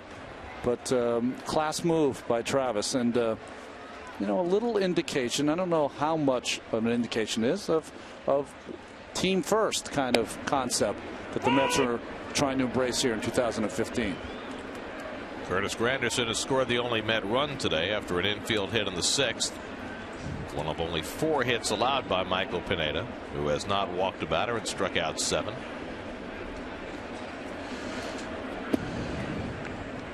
Ball and a strike to Granderson. Eric Goodell is up in the Mets bullpen. So I was in the Mets clubhouse today, and Plawecki's sitting in front of his locker, and I look above his locker and I see they've misspelled his nameplate. They left out the C in Plawecki, and I guess he hadn't noticed, and I said, does that happen to you often? He goes, what? I pointed up. He goes, oh. And Eric Goodell is sitting 2 seats away. He immediately looked up. Turns out Goodell's nameplate had been misspelled in the home clubhouse at Citi Field. Wow. So he was checking to make sure that they got his right, which they did. They did, okay. Yes, they did. You and I never had to worry about that, Keith. Pretty straightforward. Yep. Yes. 3-1 to Granderson, and he flies one foul down the left field side. Well, we were talking about him. Samardzija probably has a problem. You know what? When the names are really hard, I think they check them. Well, we do a few times, right? I mean, we do that before we have a tough name. Can you do Samardzija? Well, it's Samardzija. Very good. That's outstanding. That's a full Yastrzemski right there. It is. Line to the left center, and Granderson's got a base hit. This one goes up the gap to the wall. Granderson, who's got more hits to left field already this year than he might have had all of last year. That's his 2nd double of the season. And I love it. That's a ball on the outer half, a ball he could have pulled. Listen, he's playing 81 games at Citi Field, no longer 81 games here at Yankee Stadium. He's got to spray the ball around, hit line drives. He's in the leadoff role. Home runs are really needed from him. Michael Pineda will take his exit after 100 pitches and 7 2/3 terrific innings. Jason Shreve is going to come in to replace him. This call to the bullpen is brought to you by your Tri-State BMW Center. 6-1 Yankees in the 8th. We'll be right back.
All right, for the Mets against CC Sabathia, the game will be on SNY tomorrow afternoon. Our coverage begins at 3:30 in the p.m.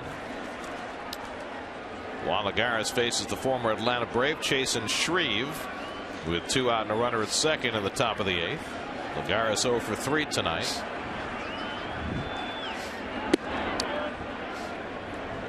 Well, Shreve came over with David Carpenter in the Manny Banuelos trade, but Banuelos going over to the Atlanta Braves. Pitched in the big leagues for the Braves last year, just 15 games. Michael Pineda, terrific for 7 2/3, allowed a run on 5 hits, no walks, 7 strikeouts.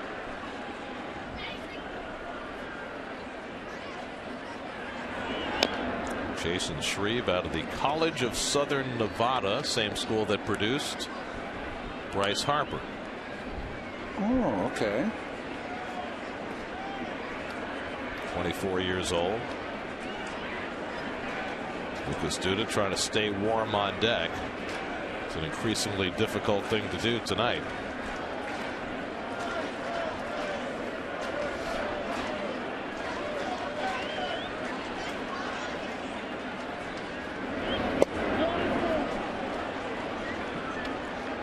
In-game box score brought to you by Nissan. Shop ChooseNissan.com.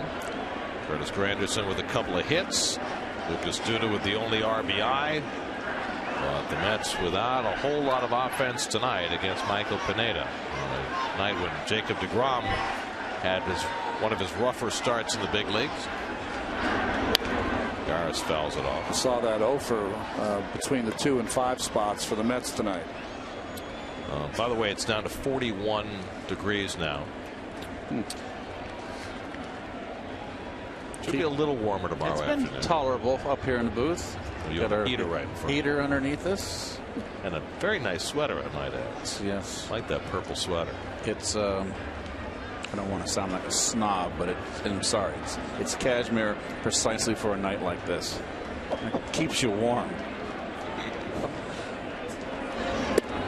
Lagares takes strike 3 called as Shreve dents the outside corner at the knees. And Lagares goes away shaking his head. That'll send us to the bottom of the 8th at Yankee Stadium. That's down 6-1.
quitting, call 866-NY-QUITS. And Mark Teixeira just wouldn't quit tonight. Pair of identical 2-run homers. I think you're right, Keith. I thought they were both changeups to Teixeira. I don't think they were. They were just not good fastballs by Jacob. They were cheddar cheese. Eric Goodell will pitch the bottom of the 8th for the Mets. I think he had plenty on them. I just think they were right down the pipe. Well, those only 3 games of work for Goodell. Chase Headley leads off the home 8th inning. Headley 1 for 3, singled back in the 3rd. Goes back to the left side now against Goodell after rounding out as a right-hand batter against Sean Gilmartin his last at bat. Well, quite an impressive debut for Hansel Robles to work himself out of a bases-loaded jam. I mean, it was impressive. He had a lot of life on his fastball. He had one he threw, what, 96 miles an hour? And a good slider to strike out Beltran on the 3-2 count with the bases loaded. Well, this has kind of turned into a game where Terry Collins was able to work in the back end of his bullpen, Ron, to get Goodell and Gilmartin and break in Robles, get them some work. Down the left field line, Neuenhuis a long run and beyond his reach. Now, there's the Yankee box score brought to you by Nissan. Teixeira with the big 9, a pair of 2-run homers. Ellsbury his first home run of the year, and that's more than enough so far for the Yankees. So Mr. Familia gets a rest. He has pitched the last week of games because the Mets are on a roll. 5 out of the last 7 games. Is that a lot of work, Ron, even though you're working 1 inning? You know, it's interesting. Terry Collins was addressing it today. He said that, is it a lot of work? Well, one, for an established veteran closer, they look for that kind of work. Right. They want that kind of work, but you're breaking this young man in. But Terry Collins said something interesting today. He said from being around a lot of the veterans in that bullpen, he has learned how to get hot and just relax, not to waste so many pellets out there. So if he's not used, he isn't a guy that's thrown 50 or 55 pitches out there. I like that. You know, Jose Valverde did not have a particularly successful tenure as a Mets closer, but a lot of the young pitchers in that bullpen. Nice diving stop by Duda. Gets up and gets it to Goodell on time to retire Headley 1 away. A lot of those young pitchers, particularly the Latino pitchers, give a lot of credit to Valverde for teaching them little tricks of the trade like that. Well, I think that Valverde made up for some of the things that Francisco taught him the year before, or a couple of years before. But I think Valverde's been was a big influence. I think Bartolo Colon has been a big influence for a lot of the younger pitchers. Well, you always want to draw from the veterans. Yeah. Here's Stephen Drew, 0 for 2 in a sacrifice fly. Well, if you look at this Mets team, it's a very interesting mix of developing players and veteran players. You know, you've got your Colones and your Grandersons and your Wrights and your Kadyers, and then you have, you know, that next wave of players who are all learning at their feet. And it's, you know, sometimes you have too much age and sometimes you have too much youth, but the right balance is what you strive for. Well, I'd rather, as the Mets have, the scales are tipped on the youthful side, and you have a sprinkling of veterans. But I think the most important thing in a individual sport wrapped around a team game is that you might be a young player, but you got to do your part. You can't look to Michael Kadire or Wright when he's in the lineup to always get the big hit. Everyone's got to contribute, and if you're out there, you got to do your part in your 3-4 at bats. You know, Gary, and the one good thing about having the majority of youth is that eventually, if things work out properly, everybody develops. Good breaking ball by Goodell to strike out Drew 2 out. That youth becomes your core, and you have them for a long time. Well, then you can go on a run. Exactly. A run of winning seasons. Well, that's what happened here in the Bronx, isn't it? That's right. I mean, they had players from their farm system all develop at the same time and were able to ride that wave for the better part of a decade. Here's Didi Gregorius, who's 0 for 3. I mean, Derek, of course, #1 pick, had the pedigree. But think about it. Jorge Posada was a guy that was an infielder, had to learn how to catch. Mariano was a starting pitcher that had to go to the bullpen, was a setup man earlier in his career, and then, of course, the greatest closer in the history of the game.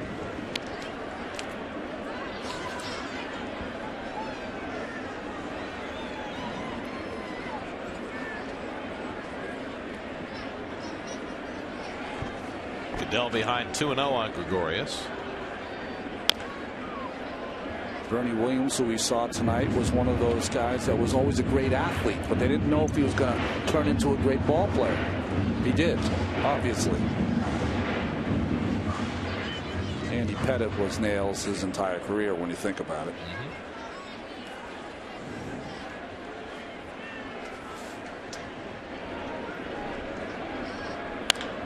Hammered down to first. It hits the bag and flattens out down the line. Gregorius into second base with a double. Well, Duda appeared to be there, but that ball skipped off the back of the bag. It seems like, to me, Lucas is much better going to his right on his backhand side here. Has a little more difficulty down the line. Didn't quite get there. That was wrong. It didn't go anywhere near the bag. What happened is, I think, Lucas expected a big hop. Yeah. And what it didn't bounce high. It stayed down, and it fooled him. So it's a double for Gregorius. The Yankees' 11th hit of the night. And now Ellsbury, who has 2 hits, 1 into the seats and right, and 1 excuse me hit that rolled dead inside the third baseline. He pops this one up in his shallow left. Flores out to grab it, and that retires the side. So a scoreless inning for Eric Goodell. Mets with their final hope coming up in the 9th, down 6-1.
Tom's lowest cost to own brand over 5 years.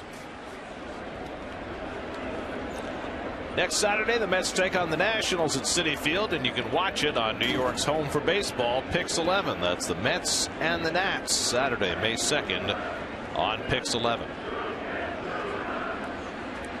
Jason Shreve trying to close things out for the Yankees. Got the final out of the 8th. Faces Lucas Duda to start the 9th. Duda has the only RBI for the Mets tonight, a sacrifice fly in the 6th. The Yankees got 2 in the first, 4 in the 3rd off Jacob deGrom, and have not looked back.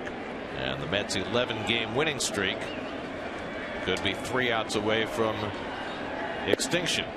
There's a strike. 0-2. Michael Kadire on deck. Daniel Murphy behind him. Nobody up behind Shreve in the Yankee bullpen, but that may change in a moment. Well, you got two left-handers in Murph. If he gets in trouble, they'll have someone ready for Flores and Campbell.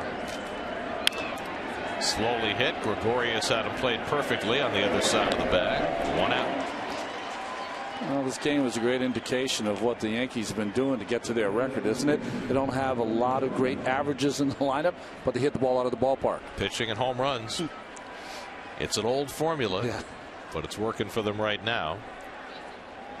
The Yankees started the day tied for first place in the AL East with Boston and Toronto. Boston is tied in their game in Baltimore. Toronto just got crushed by Tampa Bay 12-3. Here's Michael Kadire, and he takes inside. The Mets started the day 4.5 games in front of the Braves, who are in a scoreless tie in the bottom of the 9th in Philadelphia. Andrew Miller, the Yankee closer, up with a 5-run lead in the 9th. And Betances up earlier. Both those guys pitched yesterday. Well, here's my feeling. I would say in the middle of the summer you would not have them up, but maybe because of the extremely cold weather, maybe they need a few more tosses to get loose, just in case you get in trouble. Yeah, you don't want to try and rush them, I guess. 2-0 to Kadire. 0 for 3 as the DH tonight. 0 for his last 13. Bounces one foul. Here's a quiz for you. Kadire DHing tonight. Who was the Mets' first ever DH against the Yankees? Well, it was here, right? That's the Malecki game, right? 1997. Matt Franco. Good call. How about no? Big right-hand hitter. Butch Husky. Butch Husky. Oh. Good call. I'm telling you, I'm getting better at the black years for me. Kadire drives one deep down the left field line, headed toward the pole, and it's a foul ball. Just missed. And the scrum is on in the front row. Did you see what our, just a little quick by Kadire, did you see what our friends, great broadcast out in San Francisco, Kuiper, said about to their fans in San Francisco? Do not throw back the home run balls. That's their pace of game initiative. They said it takes too much time. Ah, good call. Good call. Kruk and Kuip. Take it home with you. Why wouldn't you want a souvenir of a major league? Agreed. It's peer pressure. Who cares who hit it? That's right. I think that started with the Cubs. Remember Yes. Wrigley, they used to do it? Right. I mean, that there it's kind of a tradition. Grounded down to Headley, the former Gold Glover. Low throw, and Teixeira can't handle it. And it's an error for the Gold Glover, Headley. Headley. Very seldom do you see him make a bad play here. It's actually a bad throw, and very seldom do you see Teixeira not scooping it out of the dirt. Maybe it has to do with the cold. So Kadire aboard on the error. Oh, that ball hit him right in the shin. Ow. Yes, indeed. Teixeira will play behind Kadire with Murphy at the plate. Murph 0 for 3 tonight. And he hits a double play ball right at Drew. Gregorius with the turn, and that'll do it. Jason Shreve gets the final 4 outs. A very strong pitching performance by Michael Pineda. 2 home runs for Mark Teixeira, and the Mets' 11-game winning streak comes to an end as the Yankees take the series opener 6-1. Well, it came to an end because the Mets have gotten great starting pitching that entire run. They didn't have it today. Jacob deGrom struggled, gave up 3 runs in his 5 innings of work, and the Mets never could better the Yanks after that. And the Yankees have been winning with the long ball, scoring runs, and they hit 3 tonight. Like Drawn said, 2 by Teixeira, 1 by Ellsbury, and they never let deGrom get his rhythm. There's your game summary, brought to you by the generously appointed Lexus ES and ES Hybrid. So 11 survives as the longest winning streak in Mets history, as the Mets, after the 10-0 homestand, drop the opener here in the Bronx 6-1 to the Yankees tonight. We'll come back with more from Yankee Stadium.